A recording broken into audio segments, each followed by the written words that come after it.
એટલે અમે રોજ એવું કહીએ છીએ કે જે કંઈ ભણવાનું જે છે એને અમે 40% મહત્વ આપવાનું કહીએ છીએ અને 60% વિદ્યાર્થીની પાસે એનો મહત્તમ સહઅભ્યાસ પ્રવૃત્તિ કરાવો કે જેથી એ ભારત રાષ્ટ્રનો સારો નાગરિક પણ બને અને આ જે કંઈ ટેકનોલોજીનો દુરુપયોગ કરવાથી જે એને દૂર રાખવો હોય તો યુનિવર્સિટીના વડા તરીકે મારી પાસે કોઈ વિકલ્પ નથી કે એને સતત બિઝી રાખવો. શિક્ષકોમાં બી માઇન્ડસેટ હતું કે ભાઈ મને મોબાઈલથી પરીક્ષા લેતા નહીં આવડે, એ જે હતું એ આખો ચેન્જ થઈ ગયો. મેઇન તો શિક્ષકોમાં પરિવર્તન આવ્યું કે લોકોએ સ્વીકાર કરી લીધો કે ભાઈ મોબાઈલની અંદર બી પરીક્ષા લઈ શકાય છે અને એનું પરીક્ષણ બી ઓટોમેટિકલી થઈ જતું હોવાને કારણે શિક્ષકોને બી એવું લાગ્યું કે ભાઈ આપણે બી હવે જે વર્ષોથી આપણે કહેતા હતા સેમિસ્ટર સિસ્ટમમાં કે સતત મૂલ્યાંકન પદ્ધતિ કરવી છે, તો એ લોકોને ખૂબ ગમી ગયું.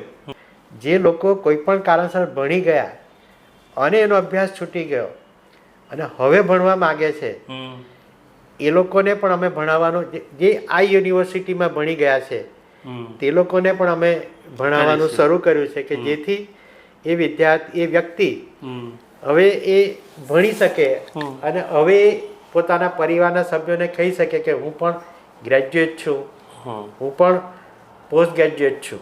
એ કામ પણ અમે કર્યું અને એમાં પણ અમે લગભગ આર્થિક રીતે પોસાયું નહીં એટલે ફરી પાછા ગામ ચાલ્યા ગયા અને ગામ જઈને પછી નાની ખેતી શરૂ કરી અને પછી તેમાંથી ખેતીમાંથી અને પશુપાલનમાંથી જે મળે તેમાંથી જે 100 રૂપિયાની અંદર જ બધું વ્યવસ્થા કરવાની હતી. એમ એના વાલીને કહેવાનું કે તમારો છોકરો મને કહેતો હતો કે તમને મારવાના છે એટલે હું આવ્યો છું, તમને ચા બા પીવડાવો અને તમે પોઈરાને બોલાવો એટલે મને અહીંયા મારે તો વધારે સારું પડે એમ, તમારી ઇજ્જત નહીં રહે એમ. અને છતાં મેં કીધું કે હું તો રિવોલ્વર રાખું છું, જોઈએ આપણે શું થાય એમ. નમસ્કાર, ખબર છે .comની સ્પેશિયલ પોડકાસ્ટ સિરીઝમાં આપનું સ્વાગત છે. આજે આપણી સાથે એવા ગેસ્ટ છે જેમણે પોતાની આવડતથી, પોતાની તાકાતથી, પોતાની હિંમતથી એક એવી મુકામ હાંસલ કરી છે જે બહુ ઓછા લોકો મેળવી શકે છે. આપણી સાથે આજે છે વીર નર્મદ દક્ષિણ ગુજરાત યુનિવર્સિટીના કુલપતિ ડૉક્ટર કિશોરસિંહ ચાવડા. ચાવડા સાહેબ, વેલકમ. આપે અમને સમય આપ્યો. ઘણીવાર તમને અમે એપ્રોચ કર્યો પણ સમયના લીધે તમે આવી શકતા નહોતા, પણ છેલ્લે રાતના 7 વાગે અમે લોકો એમની સાથે પોડકાસ્ટ કરી રહ્યા છીએ કારણ કે એટલા બિઝી હોય છે.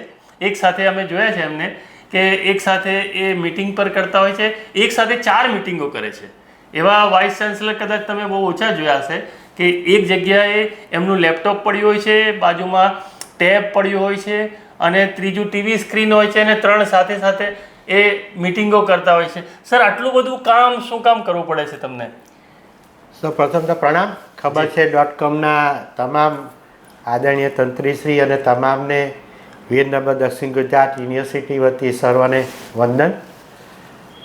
સૌ પ્રથમ તો કામનો જ્યાં સુધી સવાલ છે ત્યાં સુધી હવે રાષ્ટ્રીય શિક્ષણ નીતિ 2020 અને એની અંદર માન્ય પ્રધાનમંત્રી શ્રી નરેન્દ્રભાઈ મોદી સાહેબનું જે સ્વપ્ન જે છે કે મેકેલોની જે વ્યવસ્થા હતી અને એને કારણે ભારત રાષ્ટ્રની અંદર જે પ્રકારનો શ્રમના આપણને જોઈએ છે વિકસિત ભારત માટે, એ પ્રકારના મેકેલોની શિક્ષણ નીતિને કારણે આપણે કરી શક્યા નહીં અને એનું છેલ્લા 400 વર્ષમાં આપણી ભારતીય સંસ્કૃતિ, આપણી વિરાસતને અલગ રીતે બિલકુલ દૂર કરી નાખી.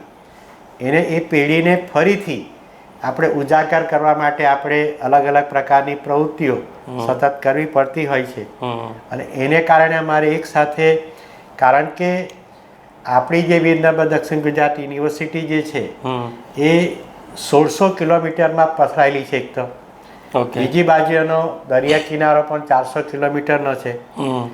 બીજું આ પરશુરામની ધરતી છે. ભારતની અંદર આવી વ્યવસ્થા ખૂબ લગભગ 1 કે 2 જગ્યાએ જ હશે કે આવડે મોટી 1600 સ્ક્વેર કિલોમીટરની યુનિવર્સિટીનો કાર્ય વિસ્તાર હોય, જેની અંદર 150 લાખ એટલે કે 1.5 કરોડ જેટલા લોકો અંદર જન આબાદી હોય 7 જિલ્લા હોય અને તેમાં પણ 5 જિલ્લા જે છે જેની અંદર જનજાતિની વસ્તી જે સંખ્યાઓ જે છે એ લગભગ 90% જેટલી હોય, એટલે કે ટ્રાઇબલ બેલ્ટ હોય અને એક બાજુ એકદમ અતિ સમૃદ્ધ હોય અને બીજી બાજુ એક મધ્યમ લોકો હોય. આ 3 આર્થિક વ્યવસ્થાના લોકો યુનિવર્સિટીમાં હોય અને સૌથી વધારે તો એમાં ડાયમંડ હોય, ટેક્સટાઇલ હોય, ફાર્માસ્યુટિકલ હોય, કેમિકલ હોય, લોજિસ્ટિક એટલે કે સૌથી મોટો એક્સપ્રેસ વિશેષ ગણીએ તો દિલ્હી મુંબઈ રેલવે કોરિડોર હોય, દિલ્હી મુંબઈ એક્સપ્રેસ હાઈવે હોય અને સૌથી મોટો કોસ્ટલ અને ભારતનું સૌથી વધારે જે વિકસિત રાજ્ય જે કહેવાય અથવા તો જીડીપીમાં કહેવાય તો મહારાષ્ટ્ર રાજ્યને અડીને જ્યારે આવેલો હોય અને મધ્યપ્રદેશ, મહારાષ્ટ્ર આ બંનેની બોર્ડર સાથે જ્યારે યુનિવર્સિટી સંકળાયેલી હોય એટલે આવી યુનિવર્સિટી હોતી હોય એટલા માટે પણ અમારે આ તમામ આયામો જે છે એને સાકાર કરવા માટે અને તેની અંદર ટ્રાઇબલની અંદર બનતી વસ્તુઓ જે છે એને સમાજની અંદર વધારે ભાવ માટે વેચાય એની પણ એક મોટી પ્રવૃત્તિ કરવાની હોય. બીજું જે શહેરમાં યુનિવર્સિટી આવેલી છે ત્યાં શહેરનું સૌથી વધારે માથાદીઠ પાણીની આવક હોય કે એરનો વિષય હોય કે સફાઈ માટે એટલે કે ક્લીન સિટી માટે ભારતમાં પહેલો નંબર હોય. આ બધી જ વસ્તુને એક સાથે જ્યારે એક જ જગ્યા પર હોય ત્યારે એ વિસ્તારની યુનિવર્સિટી અને જ્યારે એના 60 વર્ષ ચાલતા થયા હોય અને જેના નામથી જોડાયેલી છે વીર કવિ નર્મદ કે જેની આગળ વીર શબ્દ હોય કવિની સાથે, એવી આખી ભારતમાં ખૂબ ઓછી યુનિવર્સિટી 1 કે 2 જ હશે કે જેના જે તે વિસ્તારના અતિ આદરણીય નાગરિક કે જેને 190 વર્ષ થયા પણ તેની આગળ વીર લાગેલું હોય અને જેનો યાહોમ કરીને પડો ફતે છે આગે ડગલું ભર્યું તો ના હટું હટું. આને જ્યારે અમે નેતૃત્વ કરતા હોય ત્યારે અમારે સવિશેષ એ સાંસ્કૃતિક વિરાસત હોય કે ભૌતિક વિરાસત હોય કે આધ્યાત્મિક વિરાસત હોય એ બધાની કાળજી રાખવા માટે અમારે સતત સક્રિય રહેવું પડતું હોય છે. તો સર કેટલા કલાક કામ કરવું પડે? આમ તો તમે જ્યારે પ્રિન્સિપલ હતા ત્યારથી જ બહુ બિઝી રહેતા હતા, પણ હમણાં તમે વાઇસ ચાન્સલર છો તો કેટલો સમય તમારો આના પાછળ જાય છે?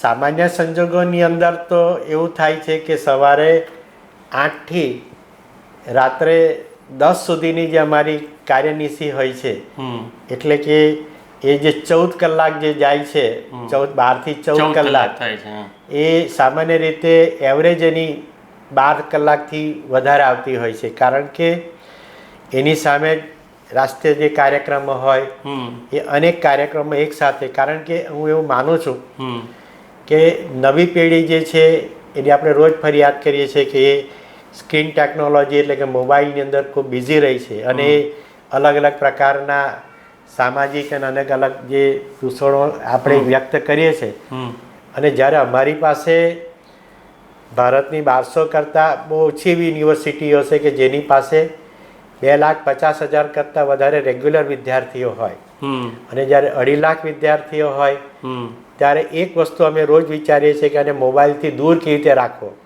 જો મોબાઈલથી દૂર રાખવો હોય તો એની પાસે પ્રવૃત્તિ કરાવવી પડે. પ્રવૃત્તિમાં રહી તે ઓટોમેટિકલી મોબાઈલ અને બાકીની વસ્તુઓથી દૂર રહે. એટલે અમે રોજ એવું કહીએ છીએ કે જે કંઈ ભણવાનું જે છે એને અમે 40% મહત્વ આપવાનું કહીએ છીએ અને 60% વિદ્યાર્થીની પાસે એનો મહત્તમ સહઅભ્યાસ પ્રવૃત્તિ કરાવો કે જેથી એ ભારત રાષ્ટ્રનો સારો નાગરિક પણ બને અને આ જે કંઈ ટેકનોલોજીનો દુરુપયોગ કરવાથી જે એને દૂર રાખવો હોય તો યુનિવર્સિટીના વડા તરીકે મારી પાસે કોઈ વિકલ્પ નથી કે એને સતત બિઝી રાખવો. તો તમે પોતે બી બિઝી રહો છો એટલે એક્ઝામ્પલ ક્રિએટ કરો છો કે હું પોતે રહું છું તમારે બી રહેવાનું છે એ પણ ખરું. એવું ખરું. અને બીજી બાજુ જ્યારે ખૂબ બધી પ્રવૃત્તિઓ કરાવવાની હોય તો તમારે દરેક પ્રવૃત્તિ ઉપર ડેઈલી ફોલોઅપ લેવું પડે કે ભાઈ આ પ્રવૃત્તિ આ કરાવો, અહીંની આ જગ્યાએ જાય અને આ જગ્યાએ જાય એટલે એનું અને રોજ સાંજે એનું પાછું ફીડબેક બી લેવું પડે કે હવે આમાં આટલી કર્યા પછી હજુ વધારે કેટલા માનવબળ લગાવવાનું છે કે જેથી હજુ વધારે ને વધારે કારણ કે કોઈ પ્રવૃત્તિ થતી હોય તો તેમાં માની લો કે 1000 પાર્ટિસિપેટ થતા હોય તો આપણે એમ કહીએ કે એવું નહીં ભાઈ એની વધારો ટાર્ગેટ 5,000 રાખો કે જેથી એટલીસ્ટ 3,000-3,500 થાય. તો પ્રિન્સિપલ હતા ત્યારે બી આટલો ટાઈમ લાગતો હતો તમને? પ્રિન્સિપાલ હોય ત્યારે આટલો બધો સમય નહોતો લાગતો. ત્યારે સામાન્ય રીતે એ 8-8.5 કલાકની એવરેજ આવતી હતી. અહીંયા જનરલી 12 કલાકથી વધારાની એવરેજ લાવે છે, કારણ કે અહીંયા ત્યારે એક કોલેજ 5,500 વિદ્યાર્થી અને ટ્રસ્ટની બાકીની કોલેજો, જ્યારે અહીંયા એક સાથે બહુ બધા 300 કરતા વધારે કોલેજ હોય. યુનિવર્સિટીનો પોતાનું એક પ્રિમાઇસીસ એક પોતાની, અને ત્યાં ફક્ત મારે એક વિષય નાનો સંભાળવાનો હોય, 2 જ ફેકલ્ટી હોય. અહીંયા 12 ફેકલ્ટી, અને એની અંદર જે નવો યોગ શરૂ થયો છે તેમાં વધારે ને વધારે વિદ્યાર્થીઓની અપેક્ષાઓ જે છે એ વધે છે. બીજી બાજુ વિષયની વિવિધતાઓ જે છે, જેને ઇન્ટરડિસિપ્લિનરી કહીએ છીએ, એ ઇન્ટરડિસિપ્લિનરી જ્યારે ફ્લેક્સિબિલિટી આપવાની હોય છે, ત્યારે જે વર્ષોથી જે વ્યવસ્થાઓ એક પ્રકારની એક ફિક્સ થઈ ગઈ છે, જડ થઈ ગઈ છે, તેની અંદર રહેલા જે શિક્ષકો જે છે એને પ્રશ્નપત્ર કાઢવાથી માંડીને ભણાવવાથી માંડીને, અને જ્યારે એઆઈ ટેકનોલોજી અને ચેટ જીપીટી એન્ટર થઈ ગઈ છે, ત્યારે શિક્ષકની ભૂમિકા વધારે મજબૂત બને. એને માટે પ્રત્યેક જે કોઈ મળવા આવે, શિક્ષક હોય કે વિદ્યાર્થી, એને 1-to-1 સાંભળવા પડે છે, 1-to-1 એને સમજાવવા પડે છે કે આ નવી વ્યવસ્થામાં આપણે થોડું આપણે બી બદલાઈએ કે જેથી આપણે વધારે સારી રીતે વ્યવસ્થામાં આગળ જઈ શકીએ.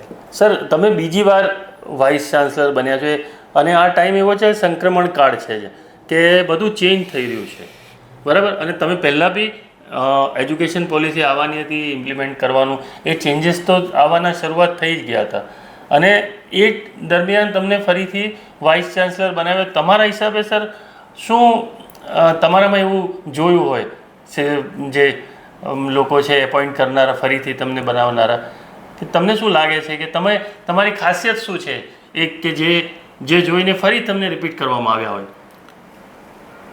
ફરી રિપીટ કરવાનો જો કોઈ મહત્ત્વના પરિબળો જો હોય તો પહેલા કાર્યકાળની અંદર જ્યારે ચાર્જ લેવાનો થયો ત્યારે સૌથી પહેલો તો કોરોના કાળ ચાલતો હતો.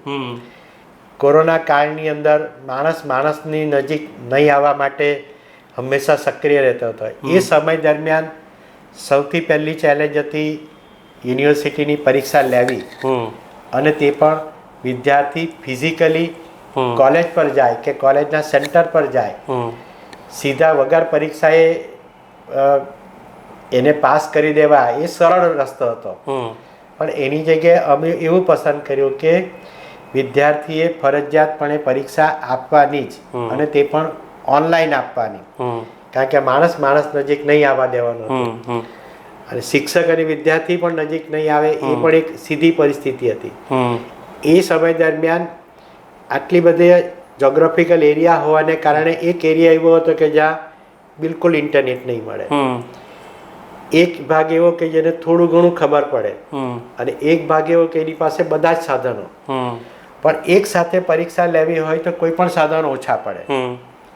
આ સમય દરમિયાન ઓનલાઈન ટેકનોલોજી જે કંઈ હતી, કારણ કે હું જે આર્ટ્સ અને HP દેસાઈ કોમર્સ કોલેજ અમરોલીમાં, એ જીવનજ્યોત ટ્રસ્ટ અમરોલીના તમામ સંચાલકોના સહયોગથી અમે એના 30 વર્ષમાં અને છેલ્લા 15 વર્ષના આચાર્ય તરીકે અમે ભારતની જેટલી બી શ્રેષ્ઠ ટેકનોલોજી છે, એ કોલેજ હોવા છતાં અમે કોલેજોમાં એ પ્રવેશની હોય, પરીક્ષાની હોય, પરિણામની હોય, અધ્યયનની હોય, અધ્યાપનની હોય કે સંશોધનની હોય, એની અંદર જે લેટેસ્ટ ટેકનોલોજી આવે, એ લેટેસ્ટ ટેકનોલોજી અમે કોલેજની અંદર અમે સ્વીકારી. એ પ્રકારના અમારા શિક્ષકોનો માનવ બળ પણ તૈયાર કર્યો, અને એનો વિદ્યાર્થીઓએ પણ સ્વીકાર કર્યો. એની અંદર અમે કોરોના કાળની અંદર અમે સૌથી વધારે લોકોને માનસિક રીતે સ્વસ્થ રાખવા માટે, અમે અમારા તમામ વિદ્યાર્થીને વાલીને રાખવા માટે અમે ખૂબ સેમિનારો કર્યા. એ જ વસ્તુ અહીંયા અમે આવીને પહેલા જ 3 મહિનામાં એ આવિષ્કાર કરીને વિદ્યાર્થી પાસે ઇન્ટરનેટ નહીં હોય તો એવી છૂટ આપી કે જે તમારા 5-7 કિલોમીટરના એરિયામાં જ્યાં તમને ઇન્ટરનેટ હોય તો કેટલાક વિદ્યાર્થીઓને અમે અત્યારે બી આભાર માનીએ છીએ કે એ વિદ્યાર્થીઓએ તમારા પર્વત જેવું હોય કે ઊંચા ટેકરા હોય તો ત્યાં ઇન્ટરનેટ આવતું હોય 5-7 કિલોમીટરમાં, તો વિદ્યાર્થીઓને કીધું કે કંઈ નહીં, તમે ત્યાં ટેકરા ઉપર જાઓ, ત્યાં જોઈએ તો ઝાડ પર બેસો, જે જગ્યા પર બેસો, પણ તમારે ત્યાં જઈને તમને ટાવર કનેક્ટ થાય.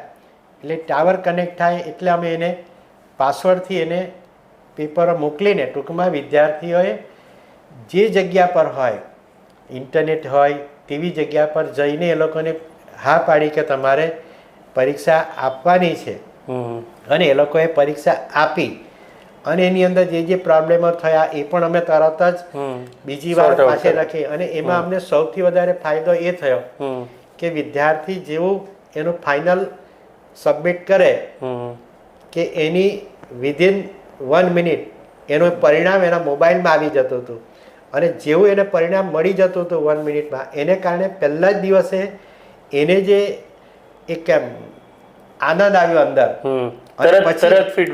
તરત જે આનંદ આવ્યો એ આનંદના ભાગરૂપે પછી જે લોકો પરીક્ષા નહોતા આપવા માંગતા અથવા તો એ સિસ્ટમને અલગ રીતે બોલાવતા હતા, એ આખી ટીમ બીજા દિવસથી બિલકુલ પોઝિટિવ થઈ ગઈ. આવી એક્ઝામ સર આખા દેશમાં કેટલી જગ્યાએ લેવાઈ હતી? ખૂબ ઓછી જગ્યાએ, કારણ કે ગુજરાતમાં એ નહોતી લીધી. કારણ એટલા માટે કોઈ યુનિવર્સિટીએ નહીં લીધી, એટલા માટે નહીં લઈ કે ત્યાં દરેક જગ્યાએ કેવું થાય છે કે આવા પ્રકારની પ્રાદેશિક અસમાનતાઓ નથી હોતી. એ લોકોને તો કેવું હોય છે કે સિટી જગ્યા હોય અથવા તો વિકસિત જગ્યા હોય, એટલે એ લોકોએ એવું માન્યું કે જે ટ્રાઇબલ બેલ્ટ છે ત્યાં ઇન્ટરનેટ નથી તો આપણે પરીક્ષા લઈ શકીએ નહીં, એવું બધાએ મનમાં નિશ્ચિત બનાવી દીધું. સિટીની પ્રાઇવેટ યુનિવર્સિટીઓ બી એક્ઝામ નથી લીધી? સિટીઓએ લીધી પણ એ પોતાના વર્ગખંડમાં લીધી. જ્યારે અમે તો એવું કીધું કે ઓનલાઈન તમારી જગ્યાએથી અમે એવું કીધું કે તમારી જગ્યા પર બેસો, ભલે જોઈએ તો વર્ગખંડથી 5 કિલોમીટર દૂર જાઓ તમે, એટલે તમે ટેકરા પર જાઓ, પણ તમારી ઇન્ટરનેટ સેમ ટાઈમે આપવાની છે. પેલા લોકોએ લીધી ખરી પરીક્ષાઓ, પણ તે પરીક્ષાઓ માટે એક ચોક્કસ એરિયા હોય, તે એરિયાની અંદર જ લીધી કે ભાઈ તમારે આ રીતે પરીક્ષા. જ્યારે અમારે તો આ 2.5 લાખ વિદ્યાર્થી જે છે તે સમયે 1,80,000 જેવા વિદ્યાર્થી હતા. 1,80,000 ની ઓનલાઈન એક્ઝામ આપી લીધેલી? બધાની જ ઓનલાઈન લીધી અને બધાનું જ રિઝલ્ટ કરીને કોન્સોલિડેટ કરીને આપ્યું. એનું કોઈ તમને રિકોગ્નિશન નેશનલ લેવલ પર કે કોઈ એનું મોડેલ તૈયાર થયું હોય ને એ લોકોએ તમારી પાસે માંગ્યું હોય કે ભાઈ આ તમે કેવી રીતે લીધી, એવું કંઈ ખરું? એ સામાન્ય રીતે એવું મોડલ તો ઠીક, પણ લોકોએ એનો બાકીની તમામ આજે વિસ્તારમાં જે 7 જિલ્લામાં જે લોકો છે એ લોકોએ આ સ્વીકાર કર્યો કે ખરેખર તમે એને ડાયરેક્ટ પાસ નહીં કરી દીધા, પણ એ બધાને એમ કીધું કે તમે પરીક્ષા લીધી, કોઈ પણ તમારી તમામ મુશ્કેલી વચ્ચે.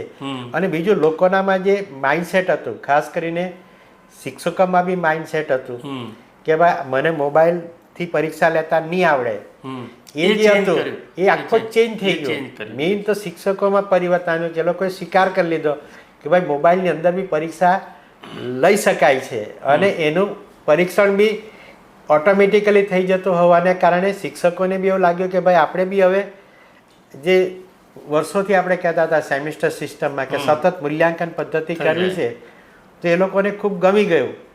મેઇન તો એ લોકોને માઇન્ડસેટ ચેન્જ થયા, અને એને કારણે એનો ફાયદો અમને જે થયો સેકન્ડ ટર્મમાં આવવા માટે, અને તે રાષ્ટ્રીય શિક્ષણ નીતિની અંદર જે ડીજી લોકર અને ABCID માન્ય પ્રધાનમંત્રીશ્રીએ જૂન 2021માં એકેડેમિક બેંક ક્રેડિટ એટલે એક જાતનું ડિજિટલ લોકર, પણ એ આપણા ડોક્યુમેન્ટનું એ જેવું લોન્ચ કર્યો, અને તે દિવસથી આજ દિન સુધી અમે છેલ્લા ઘણા સમય સુધી અમે ABCID બનાવવામાં બી ભારત રાષ્ટ્રમાં પહેલો નંબર રહ્યા, અને હમણાં છેલ્લા 3 મહિનાથી ABCID બની તો જાય પણ એની અંદર જે ડોક્યુમેન્ટ અપલોડ કરવાના એની અંદર આજે પણ અમે ભારત રાષ્ટ્રમાં પહેલા ક્રમ છે. સર થોડું હજુ સિમ્પલ વેમાં સમજાવી શકો કે આ શું હોય છે ABCID?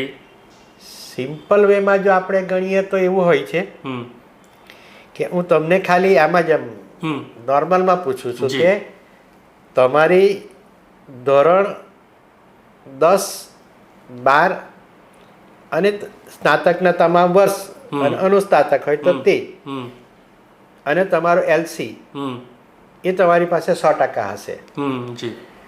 પણ તમને એમ કહું છું કે તમે મને 1 ધોરણથી 9 ધોરણની મને માર્કશીટ બતાવો, અથવા તમારી સત્રાંતની માર્કશીટ બતાવો, અથવા તો ધોરણ 11ની તમારી સત્રાંતની ઇન્ટરનલની બતાવો, તો તમારી પાસે કંઈ નહીં હોય. એવી જ રીતે જે કંઈ તમારા બાકીના જે કંઈ એ સમય દરમિયાનની કોઈ વિશિષ્ટ સિદ્ધિઓ છે 1 થી 9ની, એ તમારી પાસે નહીં હોય. આમાં શું ફાયદો છે કે તમારા અમે લોકોને એવું સમજાવ્યું કે તમારા જેટલા બી ડોક્યુમેન્ટ છે તેમાં અત્યારે અમે એવો ટ્રાય કરીએ કે તમારી કોલેજના જે ડોક્યુમેન્ટ છે એટલું અમે અપલોડ કરીએ અને તમારી ડિગ્રી અપલોડ કરીએ. એની પાછળ એવું સમજાવ્યું કે તમે હું જ્યારે યુનિવર્સિટીમાં પ્રવેશ કર્યો ત્યારે મોટા ભાગનું ઓફલાઈન હતું. એમાં સૌથી વધારે વિદ્યાર્થીઓ આવતા મારી માર્કશીટ ખોવાઈ ગઈ, મારી ડિગ્રી ખોવાઈ ગઈ. વેરિફિકેશનની પૃથ્વી પર ગમે ત્યાં જાય તો હજારો રૂપિયા ખર્ચીને કરવા પડે છે. એનો વાલી આવે, પછી વેરિફિકેશન કરાવે, ફરી પાછો 15 દિવસે ધક્કા ખાઈને જાય. આની અંદર સૌથી ફાયદો એમ કહે કે તમે પૃથ્વી પર ગમે ત્યાં રહો, જ્યાં સુધી જીવો ત્યાં સુધી તમારી માર્કશીટ અને ડિગ્રીની વેરિફિકેશન કરવા માટે તમારે અહીંયા આવવાનું રહેતું નથી. એટલે હું એમ કહું કે કોઈ વ્યક્તિ યુએસમાં એડમિશન લીધું છે અને યુએસની યુનિવર્સિટીમાં એના જે ડોક્યુમેન્ટ છે એ વેરિફિકેશન કરાવવાના છે, તો પહેલાં અહીંયા આવતું હતું ફિઝિકલી લઈને તમારે ત્યાં બનાવવાનું, ફોર્મ ભરવાનું, પૈસા ભરવાના, ફી ભરવાની, એની અંદર લગભગ 1-2 મહિનો થતો હતો. બરાબર. હવે એવું છે કે ખાલી પાસવર્ડ આપી દેશે એટલે બહારની યુનિવર્સિટી તરત એને વેરીફાઈડ કરી હવે એવું છે એવું કહી શકાય? એવું તો ચોક્કસ કહી શકાય. અને સાથે સાથે વ્યક્તિ જ્યાં જ્યાં ઇન્ટરવ્યુમાં જાય ત્યારે લઈને જવાની, ત્યારે ગયા પછી એની વેરિફિકેશન આવતું હોય છે ને ત્યાં સુધી એને પેલો ફાઇનલ ઓર્ડર નથી આપતો. ત્યારે તો આપી દે. આવા ટૂંકમાં જ્યાં જ્યાં ઓરિજિનલ ડોક્યુમેન્ટનું વેરિફિકેશન કરવાનું છે, ઇન્ટરવ્યુ હોય કે પછી કોઈ લોનનો વિષય હોય કે પછી જોઈએ તો વિદેશમાં જાય ત્યારે તેને ડોક્યુમેન્ટનું વેરિફિકેશન હોય, આ બધામાંથી એક જ ઝાટકે મુક્તિ મળી જાય છે. કારણ કે હવે ભારત સરકારનો જે આધાર કાર્ડ જે છે એ આધાર કાર્ડ એની અંદર ડિજિટલ લોકર હોય છે. ડિજિટલ લોકરની અંદર જ આનું એક ઓલરેડી એની અંદર એક મોડેલ અંદર મૂકવામાં આવ્યું છે ABCID નું. એનું નામ છે એકેડેમિક બેંક ક્રેડિટ. એવું તમને સમજાવો. પણ ટૂંકમાં એ જેવો જાય છે વેરિફિકેશન એ વ્યક્તિ, એટલે એના મોબાઈલમાં એક મેસેજ જાય છે. જેવો મેસેજ છે એ સામેની પાર્ટીને આપે કે આ મારો મેસેજ છે, તમે પાસવર્ડ OTP નાખે એટલે સામેનો જે ઓથોરિટી છે એને તરત દેખાય છે. એક 3 મિનિટ માટે એને દેખાય છે કે આ ઓરિજિનલ ડોક્યુમેન્ટ છે કે નહીં. અને એ ડોક્યુમેન્ટ જે છે એ અમે અપલોડ કરેલા હોય છે. યુનિવર્સિટી વિદ્યાર્થી અપલોડ કરેલા હોતા નથી. અને યુનિવર્સિટી અપલોડ હોવાને કારણે વેરિફિકેશનનો કંઈ વિષય થતો નથી. ઓન ધી સ્પોટ એને વ્યક્તિ નક્કી કરે કે ભાઈ મારે તમને એડમિશન આપવું છે, તો વિધિન 5 મિનિટમાં એ ફાઇલ ક્લિયર થઈ જાય. વિઝા આપવા હોય તો એ ક્લિયર થઈ જાય, અને એને ઇન્ટરવ્યુની અંદર ફાઇનલ એને એપોઇન્ટમેન્ટ ઓર્ડર આપવો હોય તો એ થઈ જાય.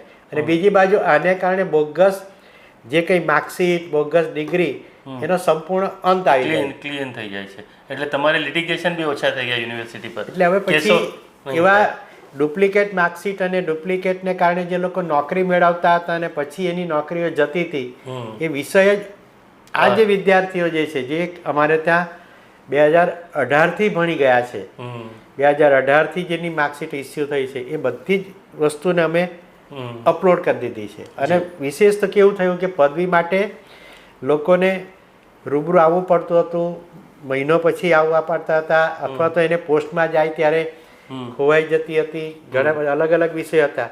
હવે એવું થાય કે જે દિવસે ડિગ્રી અપલોડ કરીએ છીએ એની એ જ મિનિટે કાર્યક્રમ પૂરો થાય તે પહેલાં તો એના અપલોડ થઈ ગઈ હોય છે, જેથી વિદ્યાર્થી તરત જ એ વિદેશમાં હોય તો પણ એ તરત એક્સેસ કરીને એ આગળની કાર્યવાહી કરી શકે છે. જી સર, યુનિવર્સિટીનું એવું કહેવાતું કે ભાઈ યુનિવર્સિટીનો રોલ છે એક્ઝામ લેવી, ડિગ્રી આપવી, એ સિવાય રિસર્ચ અને ઇનોવેશન કરવું અને સ્ટુડન્ટ રિસર્ચ માટે મોટિવેટ થાય, કંઈક ઇનોવેશન કરે, એ ક્ષેત્રમાં સર શું આપે એવું કર્યું છે? અને એની સાથે એ છે એને રિસર્ચના સંદર્ભમાં જ અને મલ્ટીડિસિપ્લિનના સંદર્ભમાં જ એકેડેમિક બેંક ક્રેડિટ જે છે એની અંદર એવું છે કે જેમ આપણે કોઈ જગ્યાએ થાપણ મૂકીએ તો એને માટે આપણે ખાતું અથવા તો રોજના નાણાકીય વ્યવહારો માટે આપણે ખાતું ખોલાવીએ.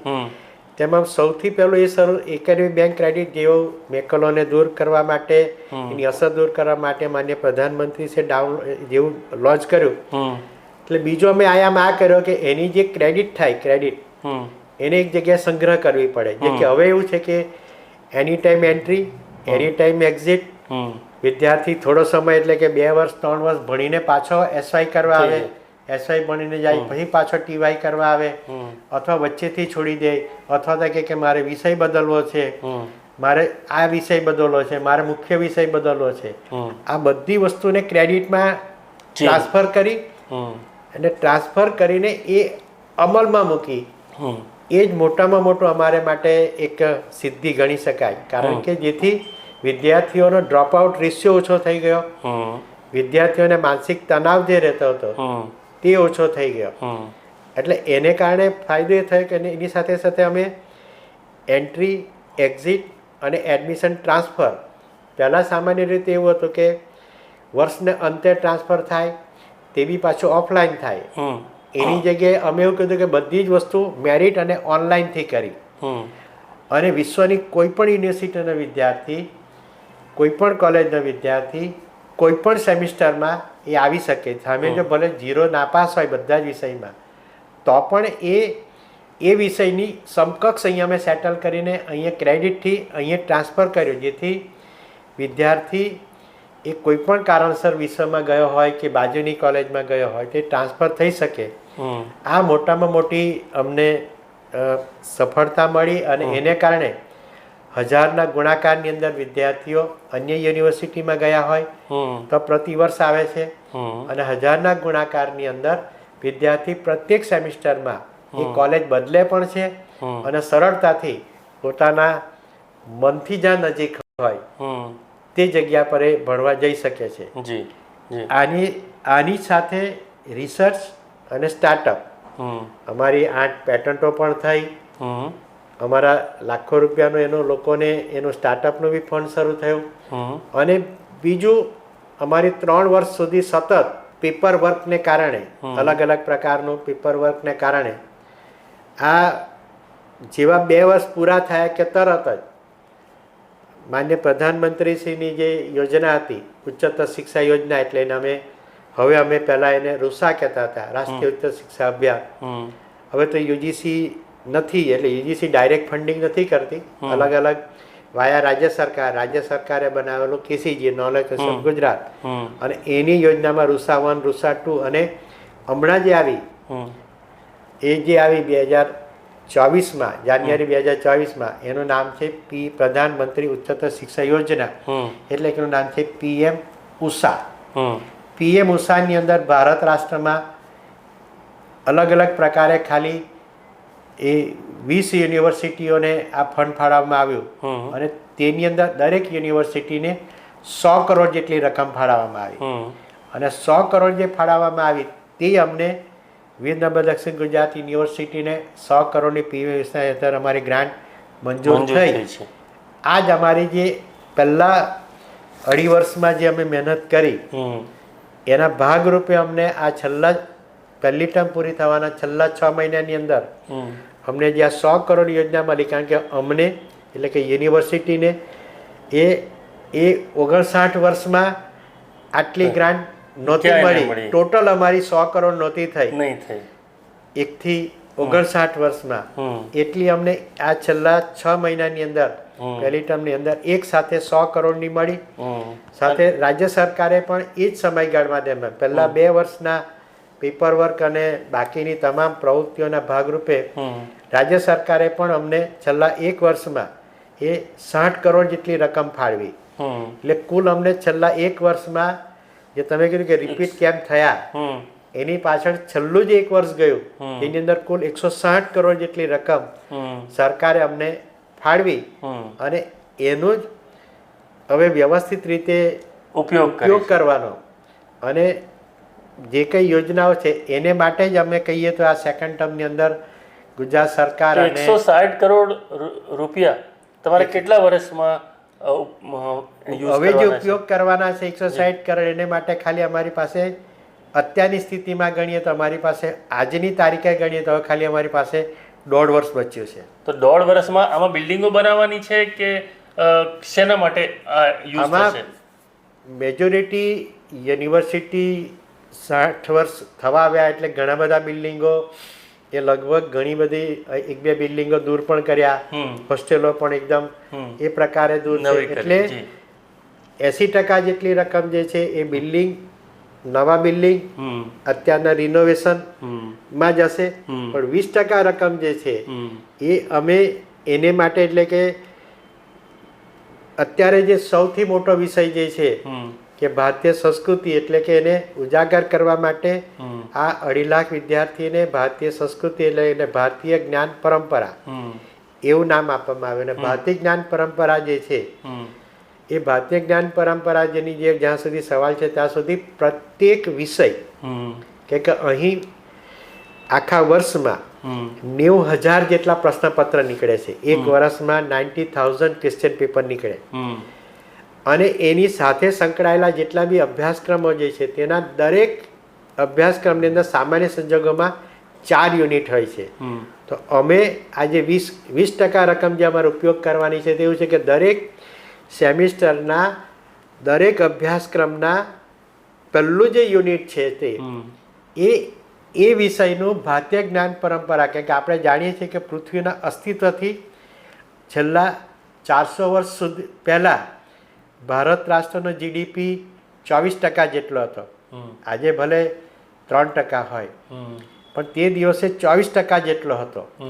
એનો અર્થ કે એની જે સમૃદ્ધિ અને આધ્યાત્મિક ગુરુની જે વાત હતી આ વસ્તુને દરેક અભ્યાસક્રમના દરેક એની અંદર પહેલા યુનિટની અંદર લઈ જવાનું આ એક બહુ મોટું ભગીરથ કાર્ય છે. કારણ કે આપણે એને જે કંઈ 10,000 વર્ષથી જે કંઈ હતું એ વર્તમાન વિદ્યાર્થીને દાખલ કરો, આમાં અમે 20% રકમ એનું કન્ટેન્ટ બનાવવું, કન્ટેન્ટ ડેવલપ કરવું અને પછી એ પ્રકારનું સ્કિલ તૈયાર કરવી અને વિદ્યાર્થીઓને એની રીતે તૈયાર કરવી એને માટે અમે 20% રકમ ઉપયોગ કરીશું. તો તમને એ જે ભારતીય જ્ઞાન પરંપરાની તમે ફોકસ કર્યું છે સર, તો આ જે તમે 160 કરોડ રૂપિયા છે એ તમને જે રૂટીન હમણાં સુધી મળતા હતા એના સિવાયના પૈસા છે એવું કહી શકાય? એના સિવાયના પૈસા એટલે જેમ કે યુનિવર્સિટીને પ્રોફેસર્સના પગાર છે કે ચલાવવાનો ખર્ચ છે કે એ તો તમને મળવાનો છે, એ સિવાયના 160 કરોડ તો બ્લોક ગ્રાન્ટ. તો સર કોઈ નવા ડિપાર્ટમેન્ટ શરૂ કરવા, ફોર એક્ઝામ્પલ આપણી યુનિવર્સિટીમાં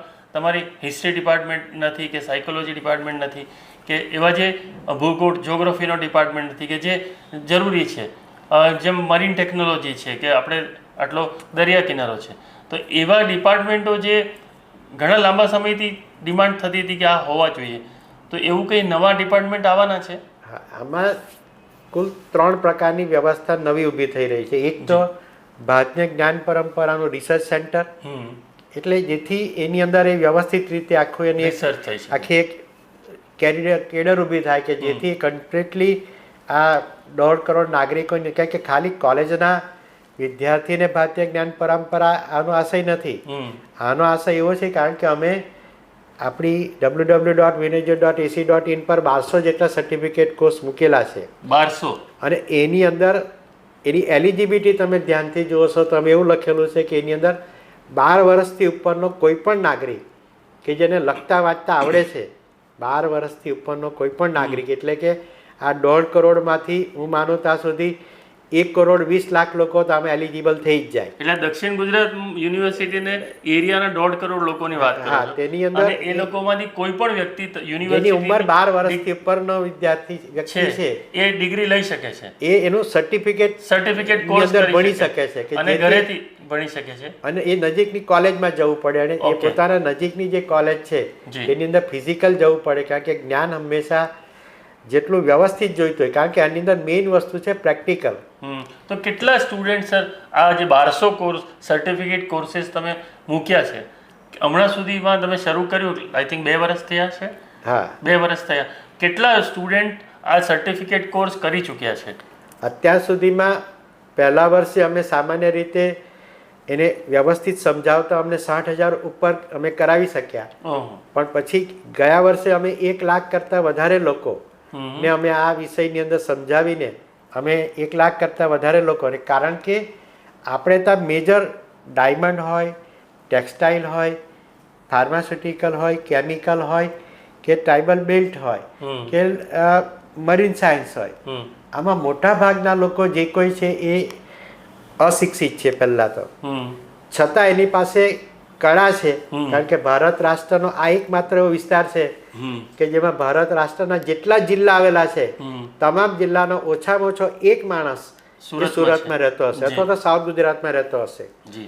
પણ એ સંજોગોવશાત અભ્યાસ નહોતો, પણ એનામાં કળા હતી અને આખા દક્ષિણ ગુજરાતની એક સમૃદ્ધ એક ગુજરાત રાજ્યની એક આર્થિક એન્જિન બનાવી શક્યા. પણ એની પાસે સર્ટિફિકેશન નથી, એટલે લોકોને એક જાતનું એને સાયકોલોજીકલ એની એક ઉણપ એને લાગતી હતી કે હું ભણ્યો નથી એટલે મારી પાસે કંઈ નથી. તો તમે એનું મેઇન સર્ટિફિકેશન આપવાથી એનું આત્મગૌરવ વધે છે, અને મેઇન આત્મગૌરવ વધે છે એ બહુ મોટો વિષય છે. વિદ્યાર્થી વ્યક્તિ કોલેજમાં નથી ગયો, સ્કૂલમાં નથી ગયો, પણ એની પાસે એક યુનિવર્સિટીની જ્યારે માર્કશીટ હોય, એનું સર્ટિફિકેટ હોય, ત્યારે પોતાના પરિવારની અંદર એક અત્યંત એક આનંદ અને ગૌરવ અનુભવે છે કે જો મારી પાસે માર્કશીટ તમારી પાસે છે તેવી જ મારી પાસે છે. એ મૂળ એની પાછળનો અમને જે મનોવૈજ્ઞાનિક જે ફાયદો થયો એ આ એક બહુ મોટો થયો અમને. બહુ સરસ ચાલે છે. અને ઘણા બધા સર કયા આમ તમે કહી શકો કયા કોર્सेस છે એની અંદર જે સર્ટિફિકેટ કોર્सेस? દર્શક મિત્રો, હું કહેવા માંગુ છું કે કોઈ પણ ઉંમરના વ્યક્તિ જે 12 વર્ષથી ઉંમર વધારે ને 12 વર્ષથી વધુ ઉંમરના કોઈ પણ વ્યક્તિ આ કોર્सेस કરી શકે છે, અને એ એમના જે વિસ્તાર છે ત્યાં જ કોલેજમાં જઈને કરી શકે છે. યુનિવર્સિટી એનું સર્ટિફિકેટ આપે છે, અને એ સર્ટિફિકેટ તમે જ્યાં કામ કરતા હો, જોબ કરતા હો, બિઝનેસ કરતા હો, ત્યાં એ વેલિડ હોય છે. એટલે અને એવા 1,60,000 લોકો દક્ષિણ ગુજરાતમાંથી એ સર્ટિફિકેટ કોર્सेस કરી ચૂક્યા છે. એ કોર્सेस સર કયા કોર્सेस છે એમાં? સામાન્ય રીતે દાખલા તરીકે યોગાના હોય, બ્યુટી પાર્લરના હોય, સ્કિલના સંદર્ભમાં હોય કે ભાઈ સ્કિલ એટલે અલગ અલગ પ્રકારની જે કંઈ સ્કિલ આવતી હોય. પછી એના આધ્યાત્મિકના સંદર્ભમાં જે કે દાખલા તરીકે વિવેકાનંદજી હોય કે ભગવદ્ ગીતાજી હોય કે રામ જન્મભૂમિ હોય, પછી સીવણ કામના હોય, આવા ટૂંકમાં અલગ અલગ જે ટૂંકમાં એને રોજિંદા ઉપયોગમાં આવે છે. અને તેને અમારું કામ મેઇન પહેલા કરી તમે એનું સર્ટિફિકેશન, કે જેથી એ એકવાર લોન બી લેવા જાય તો એકવાર એમ કહી શકે કે જો ભાઈ મારી પાસે સીવણ કામનો સર્ટિફિકેટ કોર્સ છે, મારી પાસે સખી મંડળ હોય અને એમ કહે કે ભાઈ મારી પાસે આ બ્યુટી પાર્લરનો આ કોર્સ છે, મારી પાસે આ રાંધવા અંગેના અલગ અલગ પ્રકારના કોર્સ છે. તો ટૂંકમાં એને જીવન જરૂરિયાતની જે વસ્તુઓ જે છે તેનો જ્યારે એને વ્યવસાય શરૂ કરવો હોય ત્યારે એને કોઈ વ્યક્તિ તલાટી કે કોઈ બી સર્ટિફિકેશન કરે, પણ એની પાછળ એને કોઈ આધાર નથી હોતો. અને સરકારી એજન્સી એવી હોય છે અથવા તો જે લોન આપે છે તેને કોઈ પણ એક આધાર જોઈતો હોય છે, આધાર જોઈતો હોય. અને તે જ્યારે સ્ટેટ યુનિવર્સિટી, સરકારી યુનિવર્સિટી હોય, અને દર વર્ષે અમે સામાન્ય રીતે 60 વર્ષ એટલે એક વર્ષની 5 લાખ અત્યારે છે, પણ તમે ખાલી 2 લાખ એવરેજ મૂકો અને 60 વર્ષ ગણો તો એ તમારી પાસે 1,20,00,000 જેટલી માર્કશીટ વિશ્વની અંદર ક્યાંક ને ક્યાંક એ કોઈની પાસે હશે. 1,20,00,000 માર્કશીટ અથવા લોકો. એટલે તમે સમજી શકો કે એટલી અમારી આખા પૃથ્વી પર અમારું જ્યારે અસ્તિત્વ છે સરકારી તરીકે, ત્યારે કોઈ પણ માણસ એનો ઝડપથી બિલકુલ જુદું વિચાર્યો કે સ્વીકાર કરે છે, અને આરામથી એને લોન હોય કે જે કંઈ હોય વિષય આગળ ચાલે. ફીસ ભરવી પડે આની અંદર કોર્સમાં? કોર્સની અંદર અમે એવું રાખ્યું હોય છે કે સામાન્ય રીતે એની ફી લઘુત્તમ જે છે એ 200 રૂપિયા પણ રાખતી હોય છે કોલેજો, કારણ કે જેથી લોકો જોડાઈ શકે. 200 થી શરૂ કરીને પછી તો એની ફી 10,000 રૂપિયા સુધીની છે, જેવા ટાઈપના કોર્સ. કારણ કે એઆઈ ના સંદર્ભમાં હોય કે પછી સેમી કન્ડક્ટરના સંદર્ભમાં હોય કે લેટેસ્ટ સાયબરના સંબંધિત ટેકનોલોજીનો સવાલ હોય, તો એ ટેકનોલોજીને. અને બીજું અમારા કેટલાક કોર્સની કિંમત 10,000 કરતાં પણ વધારે છે. એટલા માટે વધારે છે જેને આપણે જાણીએ છીએ કે ભારત રાષ્ટ્રની અંદર મેડિકલ સાયન્સ જે છે એ મેડિકલ સાયન્સના ઉપકરણો જે છે એ ખૂબ મોંઘા છે. બીજી બાજુ ભારત સરકાર મેડિકલ ટુરિઝમ માટે પણ પ્રયત્ન કરતી હોય, પ્રવાસન ટુરિઝમ માટે પણ કરતી હોય, પણ મેઇન મેડિકલ ટુરિઝમ જે છે એના યંત્રો જે આવે છે નવાના જમાનાની અંદર કરોડના ગુણાકારમાં આવતા હોય છે. પણ એનો જે તબીબ જે છે એ એકને જ આવડતું હોય. હવે બીજી બાજુ એની સાથેનો સપોર્ટિંગ સ્ટાફ છે એ સામાન્ય સંજોગોની અંદર ધોરણ 10 પાસ હોય છે કે એ હોય છે. હવે એ 10 પાસ હોય છે પણ આ કરોડોના યંત્ર ચલાવવા માટે એની પાસે કોઈ સ્કિલ હોય છે પણ સર્ટિફિકેટ હોતો નથી. આ બધા કોર્સો જે મશીનો ચલાવવાના છે કરોડના કે લાખોના, એના અમે કોર્સ ચાલુ કર્યા કે જે ખાસ કરીને નર્સિંગ કોલેજો જે છે તેની અંદર આ કોર્સની અમે માન્યતા આપી, મેડિકલ કોલેજોને માન્યતા આપી, જેથી ત્યાં જે નોકરી કરે છે અલગ અલગ જગ્યાએ પણ એની પાસે સર્ટિફિકેટ નથી. એટલે અમે એને એક કોર્સ ચાલુ કર્યા કે જેથી એની ફી 10,000 કરતાં વધારે એટલા માટે છે કે યંત્રો જ કરોડના ગુણાકારમાં હોય છે. એટલે એ યંત્ર પર પ્રેક્ટિસ કરવા દેવા માટે જેની પાસે મશીન છે એ એક ચાર્જ લેતી હોય છે. યુનિવર્સિટી તો ખૂબ ઓછી રકમ એમાંથી લે પણ એ ચાર્જ કરે એને કારણે 10,000. પણ ટૂંકમાં મશીનો ચલાવનારા માણસો તૈયાર કરવાના માટે પણ અમે આ પ્રકારના કોર્સો શરૂ કર્યા છે. સર, આ બહુ ઇનોવેટિવ આઈડિયા હતો અને તમે એને સરસ રીતે લોકોને શરૂઆતમાં એવું હતું કે કદાચ કરશે લોકો નહીં કરશે, કારણ કે એક નવા ટાઈપનું જેમ open university, Indira Gandhi open યુનિવર્સિટીના કોર્सेस હોય એ ટાઈપના કોર્सेस અહીંયા લોકલ લેવલ પર શરૂ કર્યા. પરંતુ ઘણા જે આંકડા સાંભળીને મને પણ આશ્ચર્ય થયું કે 1,60,000 લોકો લગભગ 2 વર્ષની અંદર કે જે યુનિવર્સિટી સિસ્ટમમાં નથી, કોલેજમાં ભણતા નથી, પરંતુ એમને એક મનગમતા વિષયોમાં કેટલા 100થી વધારે વિષયો છે સર, જે કોર્सेस છે, ટાઈપ છે.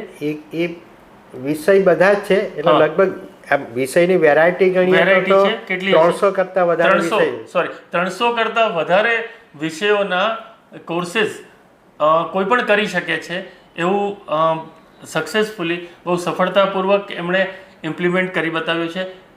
એમાં એક સુધારો એ જે છે જી બીજું છે કે અમે એ પ્રકલ્પને અમે પૂરતું સમાજની અંદર પ્રચાર પ્રસાર નથી કરી શક્યા જી, પણ અમે એવો ટાર્ગેટ રાખ્યો છે કે 1965થી 2024 સુધીમાં કોઈ પણ વ્યક્તિ અહીંયા કોઈ કારણસર ભણતા હતા, કોઈક કારણસર એનો અભ્યાસ છૂટી ગયો તો જ્યાંથી છૂટ્યો ત્યાંથી એને સ્નાતક સુધી લઈ જવા માટે અથવા તો જ્યાંથી છૂટી ગયો ત્યાંથી અનુસ્નાતક લઈ જવા માટે જેટલો ભાગ એનો બાકી છૂટી ગયો છે એને અમે જોડવાનું કામ અમે ખૂબ સારી રીતે કરી રહ્યા છીએ. એટલે એને કારણે અત્યારે અમારે 58 વર્ષના નાગરિક પણ ભણી ગયા, 71 વર્ષના નાગરિકો પણ ભણે છે. ટૂંકમાં જે લોકો કોઈ પણ કારણસર ભણી ગયા અને એનો અભ્યાસ છૂટી ગયો અને હવે ભણવા માગે છે એ લોકોને પણ અમે ભણાવવાનું, જે આ યુનિવર્સિટીમાં ભણી ગયા છે તે લોકોને પણ અમે ભણાવવાનું શરૂ કર્યું છે કે જેથી એ વિદ્યાર્થી, એ વ્યક્તિ હવે એ ભણી શકે અને હવે પોતાના પરિવારના સભ્યોને કહી શકે કે હું પણ ગ્રેજ્યુએટ છું, હું પણ પોસ્ટ ગ્રેજ્યુએટ છું. એ કામ પણ અમે કર્યું અને એમાં પણ અમે લગભગ 50 કરતાં વધારે લોકોને આ રીતે અમે એની જે જોડવાનું કામ હતું એ પણ કર્યું. અને એના ભાગરૂપે ઘણા માન્ય ધારાસભ્યો પણ ભણી રહ્યા છે અને સમાજના જે આદરણીય નાગરિકો જે છે એ પ્રતિષ્ઠિત નાગરિકો છે કે તે કોઈ કારણસર અભ્યાસ છૂટી ગયો હતો એ લોકો પણ અત્યારે ભણી રહ્યા છે. સર, અહીંયાના લોકલના લોકોને તમે ભણાવો છો, પણ મેં ઘણા બધા પહેલાં અમે ઘણા વર્ષો સુધી ત્યાં રિપોર્ટિંગ કર્યું. પહેલાં ફોરેનના સ્ટુડન્ટ એટલા નહોતા દેખાતા, હમણાં ઘણા બધા ફોરેનના સ્ટુડન્ટ્સ ત્યાં દેખાઈ રહ્યા છે. તો કેટલા સ્ટુડન્ટ અને કયા દેશોમાંથી આપણે ત્યાં ભણવા આવે છે હમણાં? આપણે તો સામાન્ય રીતે આફ્રિકન રાષ્ટ્રોના વધારે આવે છે જી, કારણ કે એની પાછળ લોજિક એવું હોય છે કે એ લોકો અહીંયા હવે શહેરની અંદર અંગ્રેજી માધ્યમની કોલેજો પણ ખૂબ સમૃદ્ધ રીતે થઈ છે, જેથી ગ્રેજ્યુએશન બીજું જે ચેન્જ થયો તે પીએચડીના સંદર્ભમાં એ આખું અમે ગાઈડની જે સંખ્યા હતી એની અંદર અમે લગભગ 3 ગણા જેટલો અમે વધારો કરી શક્યા, અને એને કારણે અમારું રજિસ્ટ્રેશન જે છે એ પણ અમારું 4 ગણું જેટલું રજિસ્ટ્રેશન થયું. એટલે એને કારણે 500 કરતાં વધારે અમે એક સાથે એની અંદર એનરોલ કર્યા, અને કુલ અમારો 1000 જેટલા વિદ્યાર્થીઓ એક સાથે પીએચડી ને એન્ટર થયા. એટલે તમારી આવતા પહેલા સર કેટલા લોકો પીએચડી? સામાન્ય રીતે દર વર્ષે જે કુલ સંખ્યા નીકળતી હતી એ 100 ની નીચે રજીસ્ટ્રેશન રહેતું હતું. હવે કેટલા થાય છે? અત્યારે અમે છેલ્લા 2 વર્ષમાં દર વર્ષે છેલ્લા એની અંદર 300 થી 500 ની રેન્જ એક વર્ષમાં થાય છે. વધી ગયા છે કારણ કે એ જે સંખ્યા વધારી બંને બાજુથી, અને એને કારણે વિદેશના જે વિદ્યાર્થીઓ હતા એની અંદર ખૂબ મોટો અંદર વધારો થયો કે અહીંયા પેલું એડમિશન પીએચડીમાં મળવાનું થયું.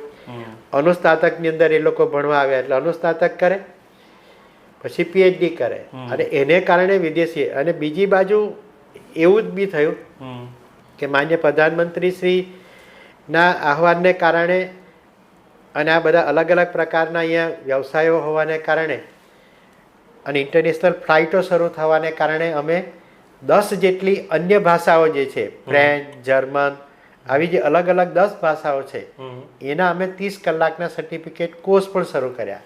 અને એને કારણે જે 10 ભાષાના નાગરિકો જે છે એને પણ અહીંયા આ યુનિવર્સિટીમાં આવવાનું ધીમે ધીમે એને ગમે છે, કારણ કે દરેકને પોતાની માતૃભાષા જ્યારે પોતાના પ્રદેશથી દૂર જાય છે ત્યારે પોતાની માતૃભાષા બોલનારા લોકોને સાંભળે તો એને ખૂબ ગમતું હોય છે.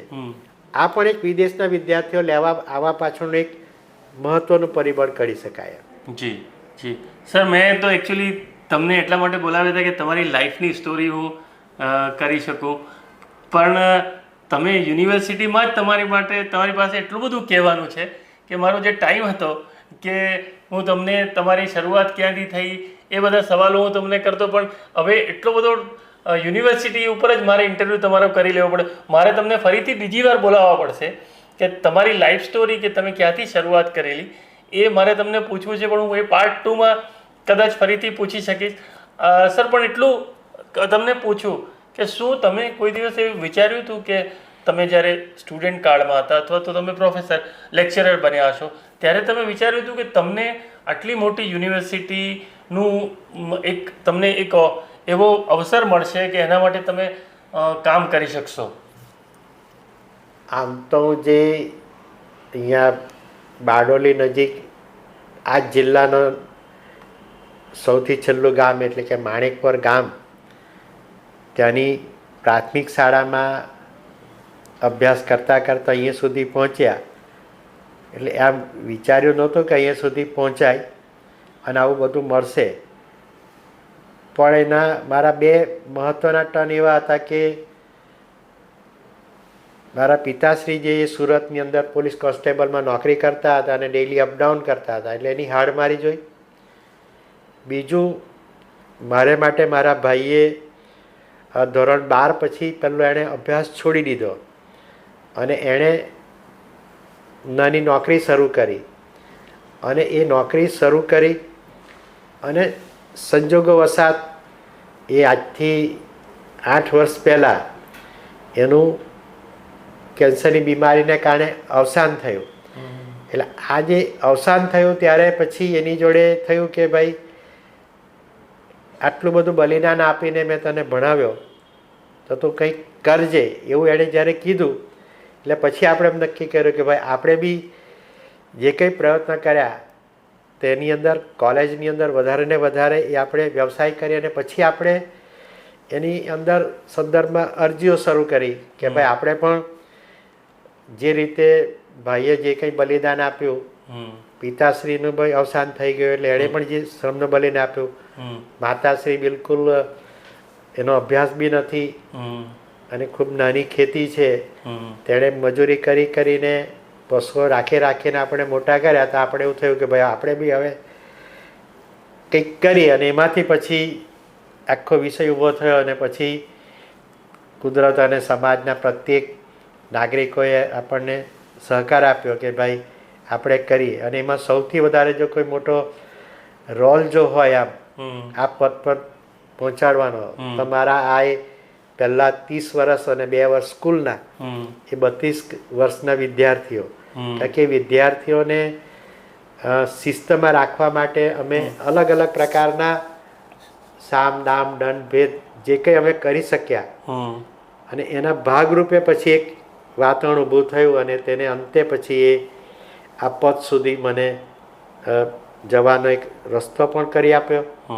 અને એ જ તમામ લોકોએ જે આખું એક વાતાવરણ બનાવ્યું અને પછી કોરોનાને ત્યાર પછી અમને કામ કરવાની જે તક મળી અને એને કારણે પછી આ કુલપતિ પદ મળ્યું. ટૂંકમાં મારી જે શરૂઆતની જે ભાગ જે હતો બાલ્ય અવસ્થાથી માંડીને અહીંયા 2016 સુધી એવું નહોતું વિચાર્યું કે અમારે કુલપતિ બનવાનું. શરૂઆત થઈ સર આપની? હા, એટલે અમારી ગામની અંદર છે સ્કૂલ, પણ એ પ્રાઇમરી સ્કૂલ છે કે જ્યાં સામાન્ય રીતે બધા જ ભણતા હોય છે. અને તમે પછી 12માં કોમર્સ હતું, સાયન્સ હતું? 12ની અંદર કોમર્સ, કારણ કે એવું થાય છે કે ગામની અંદર ધોરણ 7 સુધી જ શાળા હતી. પછી 8, 9, 10, 11, 12 માટે જે નજીકની શાળા જે હતી એ 6 કિલોમીટર દૂર હતી અને વચ્ચે નાની એક ખાડી હતી. એ કહેવાનો કે તમારે આર્થિક પરિસ્થિતિ નબળી હોય એટલે તમારી પાસે કપડાં કે ચંપલ બધું બહુ ઓછું હોય અને તમારે રોજ ચાલીને જવાનું 6 કિલોમીટર અને રોજ 6 કિલોમીટર આવવાનું. અને ઘરમાં જે નાના મોટા પશુ હોય તો તેનું રોજ સવાર સાંજ કરવાનું. નાની ખેતી હોય તો તેમાં તમારે શ્રમિક તરીકે બી જોડાવાનું, બધું જ કરવાનું હોય.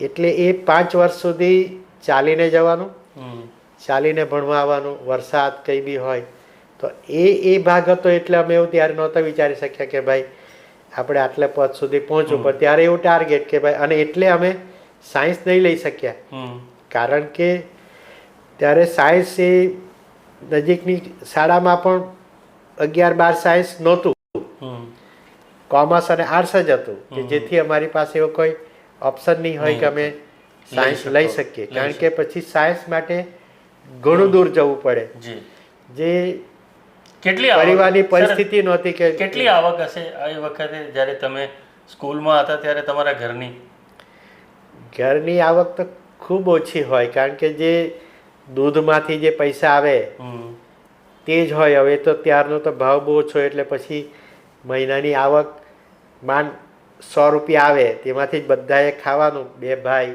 કયા વર્ષની વાત છે સર? એ વાત જે છે એ આખી જે છે એ 1966 થી 1983 સુધી, 83 સુધીની. 83માં પછી અમે કોલેજમાં નજીકમાં બારડોલીમાં અભ્યાસ કરવાનો. તો ફાધર નોકરી અહીંયા કરતા? ફાધરની ટ્રાન્સફરેબલ જોબ હતી. એટલે પહેલા સોનગઢ હતા, પછી અહીંયા સુરતમાં આવ્યા. સુરતમાં પપ્પા આવ્યા એટલે અમે ફરી પાછા 2 વર્ષ માટે અહીંયા આવ્યા. પણ એ આર્થિક રીતે પોસાયું નહીં એટલે ફરી પાછા ગામ ચાલ્યા ગયા અને ગામ જઈને પછી નાની ખેતી શરૂ કરી. અને પછી તેમાંથી ખેતીમાંથી અને પશુપાલનમાંથી જે મળે તેમાંથી જે 100 રૂપિયાની અંદર જ બધું વ્યવસ્થા કરવાની હતી. એમ કે ત્યારે 2 રૂપિયા 5 રૂપિયા એવું જ. ત્યારે પપ્પાનો પગાર બી 70 રૂપિયા મહિનાનો, તેની અંદર બધું જ કરવાનું. એટલે કોલેજ સર ક્યાં કરી આપે? કોલેજ અમે બારડોલીમાં કરી, PRB arts and PGR commerce કોલેજમાં. કે ત્યારે ફી ખૂબ ઓછી હતી અને ત્યારે આવી શિષ્યવૃત્તિ જેવી કોઈ યોજના નહીં હતી. પણ એ સમય દરમિયાન પછી ભાઈ મારાથી મોટા હતા 3 વર્ષ, એટલે એણે ભણવાનું છોડી દીધું. તમારી ફી ભરવા માટે? ફી ભરવા માટે એણે છોડી દીધું અને પછી એને મહિને જે 30 રૂપિયા 40 રૂપિયા એવી જે પગાર મળે તેમાંથી પછી આગળની વ્યવસ્થા ચાલુ કરી કે ભાઈ તારી હું ફી ભરા જે કંઈ થાય તે. એમ કરતા કરતા પછી આગળ ચાલ્યો. પછી પોસ્ટ ગ્રેજ્યુએશનમાં પછી અહીંયા મારે એક ભાઈ હતા જે પોલીસમાં કામ કરતા હતા, એટલે પછી એને ત્યાં પછી એના ભાડાના ઘરમાં રહેવા આવી ગયો અને પછી સુરતની અંદર અમે જાતે જમવાનું બનાવવાનું. ક્યાં રહેતા હતા સર સુરતમાં? એ સુરતની અંદર અહીંયા ડીકે પાર્ક કરીને ભટ્ટા રોડ પર સોસાયટી છે, ત્યાં અમે રહેતા હતા. પછી અર્પણ એપાર્ટમેન્ટ કરીને છે નાનપુરામાં, ત્યાં ભાઈનું ભાડે હતું એટલે તેમાં રહેતા હતા. પછી ટૂંકમાં જમવાનું બનાવવાનું, આ કરવાનું તે કરવાનું એમ કરતાં કરતાં પછી સાયકલ પર ભણવા જવાનું, નોકરી પણ સાયકલ. કોલેજ હતી સર કેપી કોલેજ ઓફ કોમર્સની અંદર એમકોમ કર્યું. એમકોમ કર્યું. ત્યાર પછી અમે સાથે કામ નોકરી કરતા હતા અહીંયા? નોકરી નહીં કરતા, કારણ કે બધું ઘરકામ અને બધું જ કરવાનું હોય તો નોકરી કરવી શક્ય નથી, કારણ કે ભણવાનું, તૈયાર કરવાનું અને બાકીની બધી જ પ્રવૃત્તિ કરવાની. અને સ્વભાવગત જ્યારથી કોલેજમાં ગયા ત્યારથી NSS અને બધી સહઅભ્યાસ પ્રવૃત્તિમાં જોડાવાનું જે તે સમયે અમને પ્રોત્સાહન મળ્યું અને એને કારણે અહીંયા આવ્યા ત્યારે બી સહઅભ્યાસ પ્રવૃત્તિ વધારે કરવી ગમતી હતી. એટલે પછી નોકરી કરવાને બદલે વધારે ને વધારે સહઅભ્યાસ પ્રવૃત્તિમાં જ જોડાયેલા રહેતા, કે જેથી વધારે ને વધારે અમે લોકો સાથે કામ કરી શકીએ. કારણ કે ગામ જગ્યાએ અને અહીંયા સૌથી મોટો ફેર હતો લોકો જોડે વાત કરવાનું અને બાહ્યમુખી વ્યક્તિત્વ વિકાસ કરવાનો. તો લેક્ચરરશિપમાં ક્યારે આવ્યા? પછી એવું થયું કે એ પૂરું થયું એમકોમ, એટલે મને બિલ્લીમોરા શ્રીરંગ શિક્ષણ મહાવિદ્યાલયમાં B.Ed કરવાની તક મળી. એટલે ત્યાં પણ પછી બધું જાતે જ કરીને, અને ત્યાં વિશેષ વાત એ રહી કે ત્યાં અમે ખારું પાણી હતું બાજુમાં, મીઠા પાણીનો એક જ નળ એ બિલ્લીમોરા જે કોલેજ છે શ્રીરંગ શિક્ષણ મહાવિદ્યાલય અને A.V. Patel arts and science college, એની આગળ એક જ નળ હતો. એટલે અમારે સવારે નાહવાનું હોય, કપડાં ધોવાના હોય, રાંધવાનું પાણી લેવાનું હોય, ટૂંકમાં પાણી સંબંધિત બધી જ પ્રવૃત્તિ તો અમે રોજ સૂર્યોદય થાય તે પહેલાં ત્યાં નળ પર જ નાહી લેવાનું, ત્યાં જ કપડાં ધોઈ કાઢવાના, ત્યાં જ વાસણ લાવીને માંજી કાઢવાના, અને કરીને પછી અજવાળું થાય તે પહેલાં પાછા રૂમમાં જતું રહેવાનું. એ રીતે અમે અભ્યાસ પૂરો કર્યો.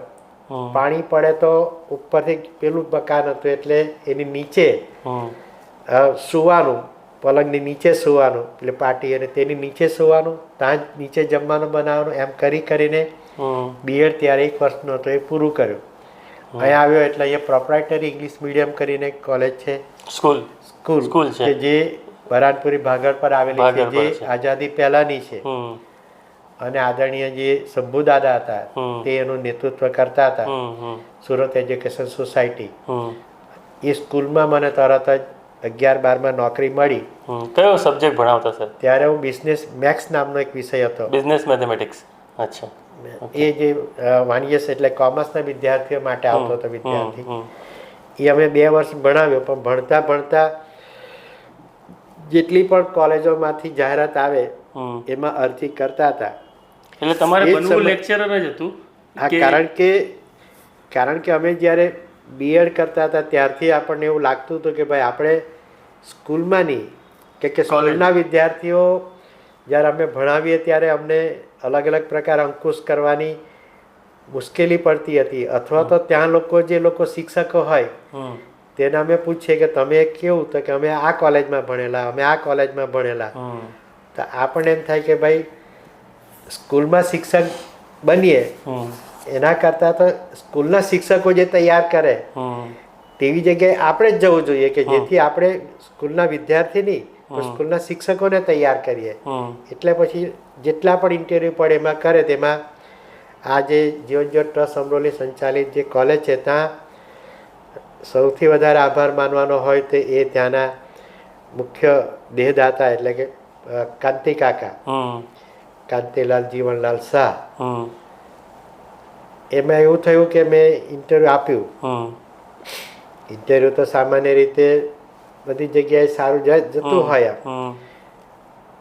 પણ હું જે ગામમાં રહું છું માણેકપુર, તો ત્યાં હું શાળામાં નોકરી કરતો હતો. એટલે મારી નાની ખેતી હતી, એટલે અમે જેવું શનિ રવિ આવે રજા પડે એટલે અમે ગામ જતા રહીએ કે મારી પાસે સાયકલ જ હતી.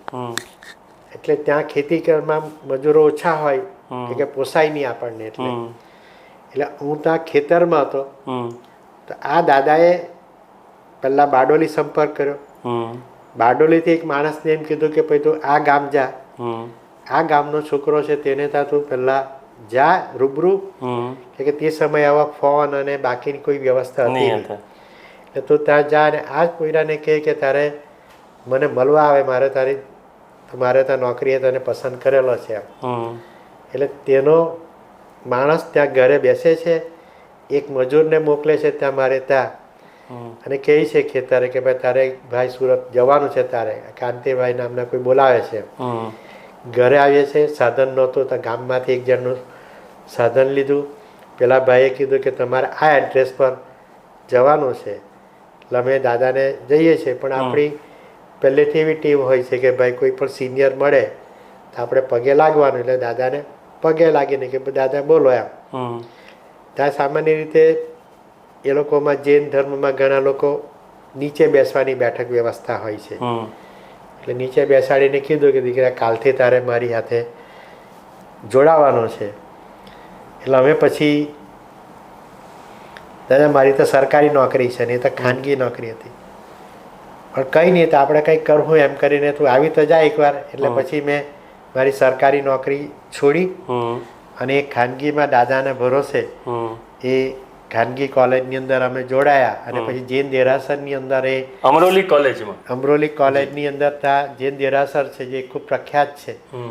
એ દેરાસરમાં અમે પછી બેસવાનું ચાલુ કર્યું. અને પછી બધાને ઇન્ટરવ્યૂ કાઢવાના હોય કે ઇન્ટરવ્યૂ લેવાના હોય બાકીના સ્ટાફના. પછી ત્યાં એક અમરોલીમાં શાળા છે નાની, આજે પણ છે, ગૌતમી કન્યા વિદ્યાલય કરીને. તેની અંદર અમે શરૂ કર્યું ત્યારે મારા સાહેબ જે હતા, જે બરફિયાલા કોલેજમાં હતા, જયકુમાર ભીખાભાઈ શાહ, એ જેબી શાહ સાહેબ સાથે પછી અમે એ કોલેજ શરૂ કરી. અને ધીમે ધીમે પછી અમે કયો સબ્જેક્ટ ભણાવતા સર? ત્યારેથી અમે D1 થી કે અમે એકાઉન્ટન્સી મારો વિષય છે, એટલે એકાઉન્ટન્સી અને વાણિજ્ય સંચાલન એ વિષય અમે શરૂ કર્યો. અને કેટલા વર્ષ લેક્ચરશિપ કરી? પછી અમે પહેલેથી જ અમે ઓફિસમાં એન્ટર થઈ ગયા દાદા જોડે. એટલે અમે 15 વર્ષ સુધી લેક્ચરર તરીકે રહ્યા. તેમાં પહેલા જ 6 વર્ષમાં પછી અમે અલગ અલગ બધા સ્થાનિક આદરણીય હેમંતભાઈ ચપટવાલા સાહેબ, માન્ય શ્રી કાશીરામભાઈ રાણા સાહેબ, આવા બધા આદરણીય જે લોકો હતા એમના મદદથી પછી અમારી કોલેજ જે છે એ ગ્રાન્ટેબલ થઈ 1996માં. અને પછી 2000 અને પછી તરત જ ઉપાચાર્ય બન્યા. અને 1998 થી 2005 સુધી ઉપાચાર્ય, અને 2005 થી 2021 સુધી આચાર્ય તરીકે. અને પછી 2021 થી અહીંયા અત્યારે હવે 3.5 વર્ષથી કુલપતિ તરીકે. સર, એક વસ્તુ બહુ યાદ કરે છે લોકો કે તમે આમ તો મીડિયાથી તમે બધા ઓળખે, તમે એમની સાથે સંબંધ બી રાખો, પણ તમને ઈચ્છા નહીં હોય કે તમે મીડિયામાં વધારે આવો, એમ તમે ના જ પાડતા હોય. પણ એક વસ્તુ બહુ ચર્ચામાં હતી કે તમે રિવોલ્વર લઈ આવેલા યુનિવર્સિટી કોલેજની અંદર, તમારી અમરોલી કોલેજમાં. સર, એ કોને કેમ જરૂર પડેલી, શું થયું હતું? મૂળ વિષય એવો છે કે હું જ્યારે ભણ્યો ત્યારે તે શાળાની અંદર માન્ય અનુપભાઈ હોય કે અલગ અલગ જે શિક્ષકો હતા તે, અને મારી માતાશ્રી જેનું નામ પુષ્પાબેન, અમે કોઈ પણ કામમાં જરાક જામ તેમ કરીએ કે ભાઈ ગાયને નાખવાનું બી કંઈ રહી જાય કે પછી કંઈક કોઈ કામ રહી જાય, એટલે અમને પહેલાં શારીરિક શિક્ષા કરતા. એ શારીરિક શિક્ષાને કારણે પછી અમે એક ડિસિપ્લિનમાં પછી કોઈ પણ શ્રમિક કાર્ય હોય તો કરીએ, પશુનું સંભાળ હોય કે પછી અમારું હોમવર્કનો વિષય હોય કે કંઈ પણ હોય. એનો અર્થ કે દરેક વસ્તુ એક સિસ્ટમમાં કરવાની, એમ સિસ્ટમની બહાર કરે એટલે તમને માર પડે જ. એ બરાબર મનમાં યાદ રહી ગયેલું કે આપણે કોઈ પણ વસ્તુનું પરિવર્તન જોઈતું હોય તો આપણે શારીરિક શિક્ષા કરવી જોઈએ, અથવા તો એ ટાઈપનો ડર પેદા કરવો જોઈએ. કોલેજની અંદર ગયા પછી ખાસ કરીને અમે સતત જે વિસ્તારમાં કોલેજ આવેલી છે એ 2008ની અંદર એ સુરત મ્યુનિસિપલ કોર્પોરેશનમાં આવે. એટલે થાય એવું કે એ વિસ્તારના લોકોના વિદ્યાર્થીઓ જે છે એ લોકોના મનમાં એક આમ મારામારી કરવી એકદમ સહજ. હવે એ જ વિદ્યાર્થી વર્ગખંડમાં આવે તોય આ જ વિષય ચાલુ રહે. એટલે પછી એવું નક્કી કર્યું કે ભાઈ આપણે આ બધાને કંટ્રોલ કરવો હોય તો એ લોકો બધા અલગ અલગ પ્રકારના સાધનો લઈને આવે તો આપણે એ લોકો સાથે હેન્ડલ કેવી રીતે કરવું? ભણાવીએ તો ભણાવીએ, ભણાવતી વખતે પ્રશ્ન નથી, પણ એની જે સહઅભ્યાસ પ્રવૃત્તિ કરવી અથવા તો એને વર્ગખંડમાં લાવવું એક મોટામાં મોટી ચેલેન્જ હતી. એ વર્ગખંડમાં આવે તો શાંતિથી નહીં ભણાય, બહાર રહે તોય શાંતિથી કંઈ કામ નહીં કરવા દે. એટલે પછી તે સમયના માન્ય પોલીસ કમિશનર શ્રી બાર સાહેબ કરીને હતા અને મારો ભાઈ જે હતો કાકાભાઈ આસીભાઈ પછી ચાવડા કરીને હતા, એ જે તે સમયે અહીંયા સલાબતપુરામાં પોલીસ સ્ટેશનમાં પીએસઆઈ હતા. અને રોજ સવાર થઈને પોલીસ સ્ટેશન હાથે કુસ્તી કરવાની ત્યાં લોકલ અમરોલી હાથે. એટલે ભાઈને કીધું કે યાર આ તો રોજ સવાર થઈને મારામારી વાળા હાથે કાં પોલીસ સ્ટેશન જાય? તો એનો બી ટાઈમ બગડે, આપણે બી ટાઈમ બગડે, અને તો રોજ સવાર થઈને એ તો તદ્દન પેલા એવા કે ચાલો પોલીસ સ્ટેશન જવાના. આવું તો નહીં મેળ પડે. તો કે તમે કઈ મારા હારું વ્યવસ્થા કરો તો કઈ મેળ પડે મારો, નહીં તાર આ તો કામ નહીં કરવા દે મને. તો કે ટ્રાય કર રિવોલ્વર લાવવાની અને પછી કરવાનું. અને એ જ સમયગાળા દરમિયાન એના આગલા 3-4 વર્ષમાં મેં પેપરમાં વાંચેલું કે સૌરાષ્ટ્ર યુનિવર્સિટીના કુલપતિ જે આ શહેરના છે, આજે પણ એ હયાત છે, મેયર થઈ ગયા, આદરણીય કનુભાઈ માવાણી સાહેબ. એ મેં વાંચેલું કે એ ટેબલ પર રિવોલ્વર લઈને બેસતા, હોસ્ટેલમાં જાય તો એ રિવોલ્વર બતાવે અને હોસ્ટેલ આખી ક્લિયર કરી, આખી યુનિવર્સિટી ક્લિયર કરી. એટલે આપણે યાદ રહી ગયેલું કે જો માવાણી સાહેબ જેવું આપણે બી કંઈક કરવું જોઈએ કે જેથી વિદ્યાર્થી રેન્જમાં આવે અને ખોટું કરતા અટકે. બાર સાહેબને કીધું, બાર સાહેબ કે ઠીક है देखो मगर गलत मत करना. सर मैं गारंटी देता हूँ कि नहीं करूँगा. फिर આવી અને પછી શરૂ કર્યું. પણ એનો અમે ચોક્કસપણે રાખતા કારણ કે વિદ્યાર્થી અમને જે તે સમયે ધમકી જ આપે કે તમને મારશું, ઘરે આવીને બી ધમકી આપે કે ભાઈ તમને કાલે આમ નહીં થાય. એટેક કર્યો તમારી ઉપર કોઈએ? ત્યારે ઘરે આવીને જ્યારે એ અલગ પ્રકારની વાત કરે છે કે તમને આ હવે તે વિદ્યાર્થી ખૂબ મોટો રેતી અને મોટા મોટા વ્યાપારી છે બધા, પણ એ ઘરે આવીને ધમકી આપે કે તમે કાલે આમ ટ્રકમાં આમ થઈ જશે. એટલે પછી મેં કહ્યું આપણી પાસે કોઈ ઉપાય નથી. એટલે પછી એવું કર્યું કે રિવોલ્વર લીધા પછી જે ધમકી આપે તેના ઘરે જવાનું શાંતિથી હોન્ડા લઈને, એના રૂમમાં બેસવાનું, એના વાલીને કહેવાનું કે તમારો છોકરો મને કહેતો હતો કે તમને મારવાના છે એટલે હું આવ્યો છું, તમને ચા બા પીવડાવો અને તમે પોઈરાને બોલાવો એટલે મને અહીંયા મારે તો વધારે સારું પડે એમ, તમારી ઇજ્જત નહીં રહે એમ. અને છતાં મેં કીધું કે હું તો રિવોલ્વર રાખું છું, જોઈએ આપણે શું થાય એમ. એટલે વાલી જનરલી પછી તરત જ એ વાલીને વિદ્યાર્થીને બોલાવે કે આ સાહેબને છેડવાનો નહીં, એની પાસે સાધન છે, મારામારી થાય તો કે નવું થાય. હવે આજ પછી તારે સાહેબને ગઈને ધમકી નહીં આલવાની, કેમ્પસમાં તારે શસ્ત્ર લઈ નહીં જવાનું, તારે કંઈ બી હોય તો મને કહેવાનું, હું સાહેબને કહેવા. એટલે અમે એવું કર્યું કે આવા જેટલા તોફાની વિદ્યાર્થી હતા એના ઘરે પેલું મનમાં એક ડર રહે કે કંઈ થાય તો, પણ આપણા હાથમાં આપણી સાથે રિવોલ્વર હોય એટલે આપણને એટલો ડર નહીં લાગે કે એકવાર એ હુમલો કરશે તો આપણને સ્વ બચાવમાં તો તક મળશે. આજ સુધી જરૂર નહીં પડી, પણ અમે એવું જ કર્યું કે જેટલા તોફાની વિદ્યાર્થી એના ઘરે જવાનું, પણ ફિઝિકલ દાદાને પગે લાગવાનું. પણ ફિઝિકલ હુમલા તો થયા ખરા તમારી ઉપર ત્યાં કોલેજમાં? ફિઝિકલો કોલેજમાં વિદ્યાર્થીઓ પર થાય, અમારા પર આવી રીતે એ કરે, પણ હવે પછી એ બિલકુલ અટકી ગયું. પહેલાં થતું કારણ કે હુમલાઓમાં કેવું થતું હોય છે કે અમે પ્રવેશમાં હોઈએ હમ. અને મેરિટથી અમે એડમિશન આપતા હોઈએ હમ. તો લોકો અમને આવે કે ભાઈ નહીં. આ ભાઈ ક્યાં છે, હમ. હમ. મને જ પૂછે ભાઈ, તો અમે કહીએ કે ભાઈ હું નથી, બીજી કોઈ જગ્યાએ ગયા છે, પેલી બાજુ જાઓ, તમે આ ભાઈને લઈને જાઓ કે આ ભાઈ અહીંયા ગયા છે, ચાવડા સાહેબ ક્યાં છે, તો કે ત્યાં છે. કે હંમેશા હુમલો કરનારાઓ કોઈની માહિતીથી આવતા હોય છે, જાતે નહીં, એ હકીકતમાં ઓળખતા હોતા નથી. ને તે જમાનામાં તો ફોટો સિસ્ટમ નહોતી કે જેથી બતાવે કે આજ ભાઈ ચાવડા સાહેબ છે. એટલે એ કંઈ પૂછે એટલે અમે પછી સંતાઈને નીકળી જતા. અમારા કોલેજની અંદર અમારા સાહેબને સહ અભ્યાસ પ્રવૃત્તિનો બહુ રસ. યુનિવર્સિટીમાં યુથ ફેસ્ટિવલ બંધ થઈ ગયા હતા, અમારે યુથ ફેસ્ટિવલ ચાલુ કરવું હતું, કર્યું. એક નાટકનું હતું વલસાડ કોલેજનું, એને જે વિદ્યાર્થી ખરેખર નહોતો પણ એને વિદ્યાર્થી તરીકે બતાવીને એ લોકો જીતે છે. એટલે અને પછી ફરિયાદ આવે, અપીલમાં અમે એને ના પાડીએ કે ભાઈ રિજેક્ટ થાય, એટલે વિદ્યાર્થીઓ પછી હુમલો કરે છે. તો અમે પછી સ્ટેજની નીચે હંતાઈ જઈએ છીએ.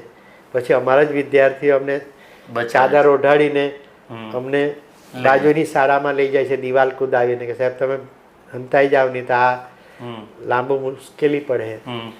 પછી ટૂંકમાં આવા પ્રકારના હુમલાઓ, અલગ અલગ હુમલાઓ ચાલુ જ રહે છે. આની સાથે દરેક વખતે વિદ્યાર્થીઓની મદદથી, જે મેં કીધું ને કે વિદ્યાર્થીઓએ જ અમને દરેક તબક્કે અમને બચાવ્યા. એ શારીરિક હુમલા હોય તો એ બચાવ્યા, વિદ્યાર્થીઓ દ્વારા કોઈ મોટા આંદોલનો થાય ત્યારે પણ અમને એ આંદોલનમાંથી સહી સલામત બહાર કાઢી જાય કે તમે અત્યારે સાહેબ અહીંથી નીકળી જાઓ, અમે આ રીતે પ્રોટેક્શન કરીએ છીએ. અને એને કારણે પછી વ્યવસ્થા. તમે સર એક જે ડરાવવાનું કામ કર્યું, પણ એની સાથે વિદ્યાર્થીઓને કઈ પ્રવૃત્તિ બી આપી કે તમે તમારી કેમ્પસમાં જે લોકોને કામ આપતા હતા, કમ્પ્યુટર ઓપરેટરનું કામ આપતા કે બીજા બધા કામો આપતા હતા, એ બી કદાચ એ સમયે ઘણા વર્ષો પહેલાંની વાત છે, આજથી 10-15 વર્ષ પહેલાં, ત્યારે તમે કેમ્પસ પર જોબ આપતા હતા. એમાં એવું હતું કે જેમ મારી પાસે ફીના પૈસા નહોતા અને મારા ભાઈએ બલિદાન કર્યું, એવું બાકીના કોઈ પરિવારે નહીં કરવું પડે. એને માટે કોલેજની અંદર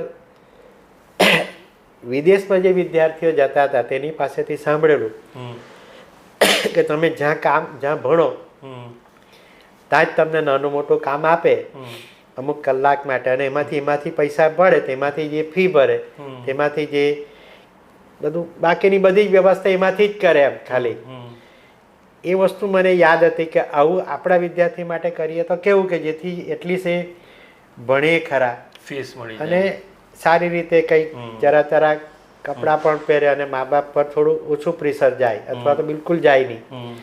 એટલે પછી અમે એવું ચાલુ કર્યું કે વિદ્યાર્થીઓમાંથી પસંદ કરીએ જે આવા લોકો ફીના પ્રોબ્લેમ વાળા હોય તેને અમે એમ કહે કે ચાલ તારે ફી નથી, તારું એક કામ કરતું કાલથી મારી ઓફિસમાં બેસવામાં. ઓફિસમાં બેસીને શું કરવાનું તો કે મારું જે હોય તે તારે ટાઈપ કરવાનું, મારું કાગળિયું છે તે અલગ અલગ રૂમમાં આપી આવવાનું, વિદ્યાર્થી કંઈ લેવા આવે તો તેને તારે આપવાનું. ટૂંકમાં જેટલી બી વિદ્યાર્થીને સેવા આપવાની છે, વિદ્યાર્થીને કે પછી સમાજના પ્રત્યેક નાગરિકને કોઈને કોઈ કે સરકારી ઓફિસોને આપવાની છે, તમામ સેવાની અંદર ટૂંકમાં સહી કરવા સિવાયની બધી જ જવાબદારી વિદ્યાર્થીઓને આપવાની શરૂ કરી. એ ક્લાસરૂમ બંધ કરવાથી માંડીને ખોલવાથી માંડીને. કેટલા પૈસા આપતા સર એને પ્રતિ કલાક કોઈને, એટલે અમે નક્કી કરેલું ત્યારે તો બહુ અમારી ફી નહોતી, જે ફી છે તેમાંથી કરવાનું.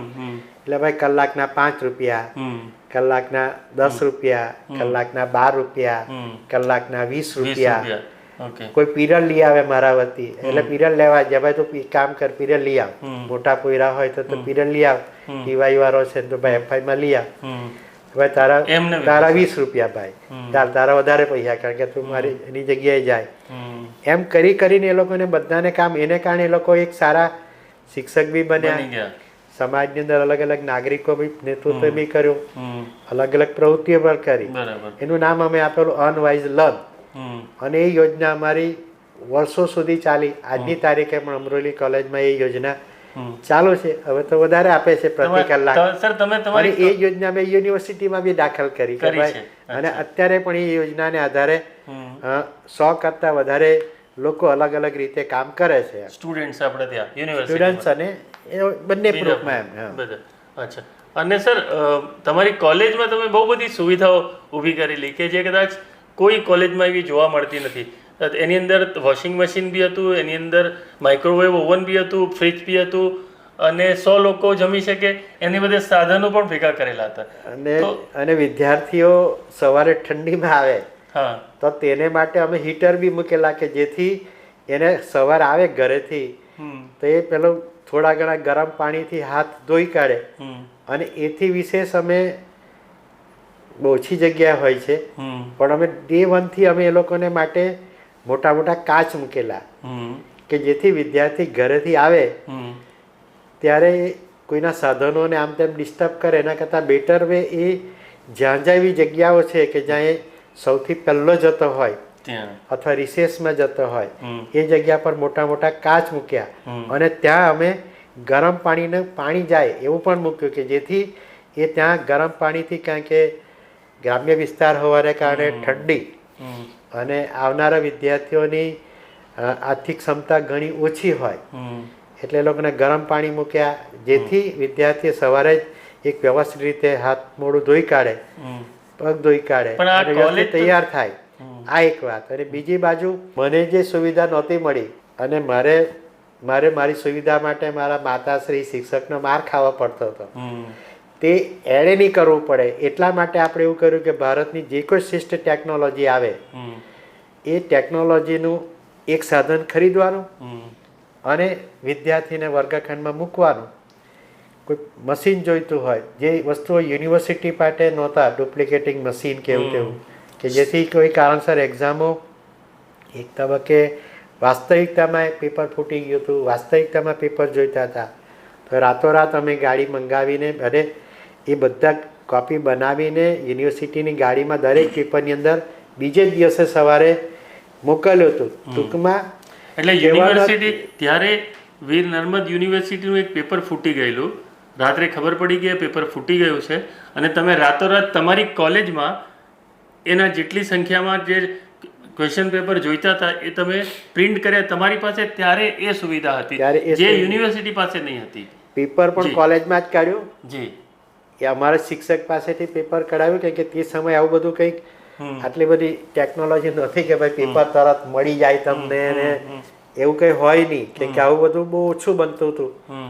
પેપર એક્સ્ટ્રા સેટ પણ નહીં હોય તો તરત ડ્રો કરાવ્યું તરત એને ત્યારે સાયક્લોસ્ટાઇલ સિસ્ટમ હતી અલગ અલગ પ્રકારની એટલે બધી મશીનથી બધા પેપરો કાઢ્યા અને પછી પેકિંગ કરાવ્યું છૂટા એમની અંદર સાદા કવરની અને પછી સવારે 3 વાગે એટલે બધી ગાડીઓ મોકલી અને ટૂંકમાં જો એ પેપર ફૂટી ગયું હોય એવી વાત સમાજમાં જાય તો યુનિવર્સિટીની પ્રતિષ્ઠા એક અલગ દિશામાં જાય અને પરીક્ષા રદ કરો તો પણ સમાજમાં અલગ પ્રતિષ્ઠા જાય. આ તો ખાલી આખી રાત મહેનત કરીને પેપર મોકલી આપવાથી સમાજના કોઈ નાગરિકને કે વિદ્યાર્થીને એવું નહીં થાય કે ભાઈ યુનિવર્સિટીમાં બી આવી બધી પ્રવૃત્તિઓ થાય છે. માહિતી બહાર આવી જ જાય છે કે પેપર ફૂટી ગયું ને આ બધું દોડાદોડી થઈ છે અને બધું થાય છે.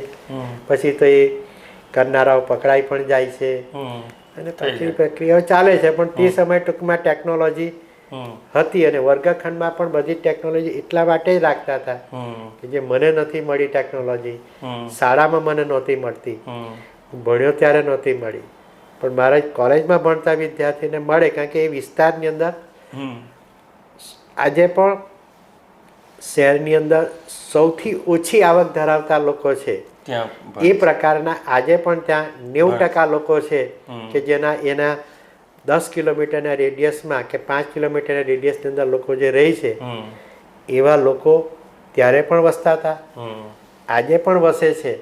પણ ટૂંકમાં ઓછી આવકવાળા લોકોને એક સારી ટેકનોલોજીવાળા સાધનોથી ભણવાનું મળે એને માટે અમે સતત એ મેનેજમેન્ટના સહકારથી એ બધું. હવે સર શું કરવું છે લાઈફમાં? હવે તો અહીંયા જ્યારે લાખો વિદ્યાર્થીઓને ઘડવાની જ્યારે તક મળી છે ત્યારે એક જ વિષયનું હંમેશા નવી પેઢી જોડે મનમાં જે ડર રહે છે તે એક જ કે એઆઈ ટેકનોલોજી અને ચેટ જીપીટી આવ્યા પછી ભારતીય જ્ઞાન પરંપરા, કુટુંબ વ્યવસ્થા, ધર્મ અને નૈતિક મૂલ્ય પાળનારાઓની સંખ્યામાં ખૂબ ઝડપથી ઘટાડો થાય છે. એ ઘટાડાનો દર ઘટે અને બીજી બાજુ આત્મહત્યાઓ, અલગ અલગ જે માનસિક પ્રશ્નો જેટલા બી ઊભા થાય છે એની અંદર જે કંઈક ઘટાડો થાય એને માટે જ અલગ અલગ યુક્તિ પ્રયુક્તિઓ એટલે કે માનવ બળને એ રીતે અલગ અલગ રીતે ડાયટ કરવું. અને એટલે જ હવે જે આગળ વચ્ચે એક વાત છૂટી ગઈ હતી કે આટલી મોટી ગ્રાન્ટમાંથી શું કરવાનું, તો ભારતીય જ્ઞાન પરંપરા તો ખરી પણ અમારે ત્યાં સાયકોલોજી ડિપાર્ટમેન્ટ નથી, ઇતિહાસનો નથી, હિન્દીનો નથી, સંસ્કૃતનો નથી, ભૂગોળનો નથી. અને બીજું જે છે અત્યારે અમારી એક પ્રપોઝલ ચાલુ છે અને તે મરીન રિસર્ચ સેન્ટર. કારણ કે અહીંયા જેટલો 400 કિલો દરિયા કિનારે જે લોકો શ્રમિકો જે છે હવે એની કળા તો છે પણ એ કળાને બી સર્ટિફિકેશન કરવું પડશે. એ કળાને નવી પેઢીમાં અર્પણ કરવા માટે તમારે તાલીમ કેન્દ્ર શરૂ કરવા પડશે. અને જ્યારે વિશ્વની અંદર પોતાની ખર્ચ જે છે ઘટાડવો હોય એમાં સૌથી એક પરિબળ છે ટ્રાન્સપોર્ટેશન એક્સપેન્ડિચર, વહન ખર્ચ. એ રસ્તા પર જાય તો એ લાંબો ચોડો ખર્ચ છે, હવામાં જાય તો એનાથી વધારે ખર્ચ છે, પણ પાણીમાં જાય તો ખર્ચ ઘટે. હવે આખી એ મુસાફર હોય કે માણસ હોય તો એને માટે જે નાના શ્રમિકો જે છે એની સ્કિલ તૈયાર કરવા માટે મરીન રિસર્ચ સેન્ટર પર અમે ફોકસિંગ કરી રહ્યા છે કે જેથી આ એક મોટું અમારે માટે છે. કેટલો સમય છે હજુ સર એઝ એ હજુ મારી પાસે હજુ 4.5 વર્ષ છે. હજુ 4.5 વર્ષ અને મારી પાસે પહેલા 18 મહિનાની અંદર જ મારે 160 કરોડ ઉપયોગ કરવાના છે. અને બીજી બાજુ એવો વિષય છે કે જ્યારે અમે મે 2021માં ચાર્જ લઈએ છીએ ત્યારે અમે ડિસેમ્બર 21 સુધીમાં અમે ગુજરાત સરકારને અમે આ યુનિવર્સિટીને 100 વર્ષમાં કયા પ્રકારની પ્રવૃત્તિઓ કરી શકાય એને માટે અમે 3000 કરોડનો પ્લાન અમે જમા કરાવેલો છે કે અમને 3000 કરોડની જરૂર છે યુનિવર્સિટીને કે જેથી જેમ ઓક્સફર્ડ હોય એ હોય તો એ લોકોના 500 વર્ષ થયા, કોઈના 400 વર્ષ થયા, કોઈના 200 વર્ષ જે ભારતની અને વિશ્વની શ્રેષ્ઠ યુનિવર્સિટીઓ છે એની રેન્જ જે છે એ 150-200 વર્ષની રેન્જ છે. ટૂંકમાં એના પૂર્વજોએ એના 150 વર્ષ પહેલાં પ્લાન કર્યું હશે કે ભાઈ આ પ્રકારનું હોવું જોઈએ. એટલે અમે પછી ત્યારે 57 વર્ષ થયા હતા એટલે 57 વર્ષથી 100 એટલે 150 વર્ષ એમ. એ 100 વર્ષમાં આપણે શું શું કરવું જોઈએ યુનિવર્સિટીમાં એને પ્લાન અમે 3000 કરોડ બનાવીને એક ટ્રી પ્લાન બનાવીને આપ્યો છે. એમાંથી નાના નાના અંશો જે કન્વર્ટ કરવાનો પ્રયત્ન કરીએ છીએ. એટલે મારા આ 18 મહિનામાં 160 કરોડ પતે પછી એમાંથી જેટલા આયામો શક્ય બને કે જેથી હવે પછીના 100 વર્ષ માટે યુનિવર્સિટી આ 7 જિલ્લાને એક સારા નાગરિક બનાવી શકે. એમાં ડાયમંડ હોય, ટેક્સટાઇલ હોય, ફાર્માસ્યુટિકલ, કેમિકલ, લોજિસ્ટિક, મરીન અને ટ્રાઇબલ બેલ્ટ આની અલગ અલગ વિષયો શરૂ કરવું એક મારું. એને ખાલી બધું તો થવાનું નથી પણ ખાલી એનો બાકીના 3 વર્ષમાં એક ખાલી એક પાયો બને અને એક વાતાવરણ બને આ એક બીજું લક્ષ્યાંક ખરું. એવો હું આભાર ચોક્કસ માનીશ કે 1992થી 2025 સુધી એટલે કે 32 વર્ષ કરતાં વધારે જ્યાં જેના સાથે જેમની મદદથી એટલે કે મારી ધર્મપત્ની કે જેઓ શિક્ષણવિદ છે પ્રિન્સિપાલ ડૉક્ટર પતરલેખાબેન બારડ ચિરંજીવી રાજ, ચિરંજીવી જીનલ અને પુત્રવધુ હનુબેન એનો જ્યાં સુધી પૃથ્વી પર રહીશ ત્યાં સુધી એમનો આભારી રહીશ. કારણ કે એમણે રોજ અમે 12 કલાક કામ કરીએ, કોલેજમાં હોય તો એવરેજ 8 કલાક કામ કરીએ, પણ પરિવારની સંપૂર્ણ જવાબદારી જ્યારે એમણે ઉપાડી છે ત્યારે અમે આ રાષ્ટ્ર માટે અને સમાજ માટે 12 કલાક કરતાં વધારે કામ કરી રહ્યા છીએ. તે માટે એમનો હું પુનઃ એકવાર આભાર માનું છું. સાથે સાથે મારી સંપૂર્ણ કારકિર્દી જે છે એની અંદર જો કોઈને શૈક્ષણિક રીતે જો કોઈને યશ આપવાનો હોય તો તે એ મેડિકલ કાઉન્સિલના પૂર્વ મેમ્બર અને છેલ્લા 30 વર્ષથી વિનમ્ર દક્ષિણ ગુજરાત યુનિવર્સિટીમાં સેનેટ હોય, સિન્ડિકેટ હોય, બોર્ડ ઓફ મેનેજમેન્ટના સભ્ય હોય કે તમામ સત્તામંડળમાં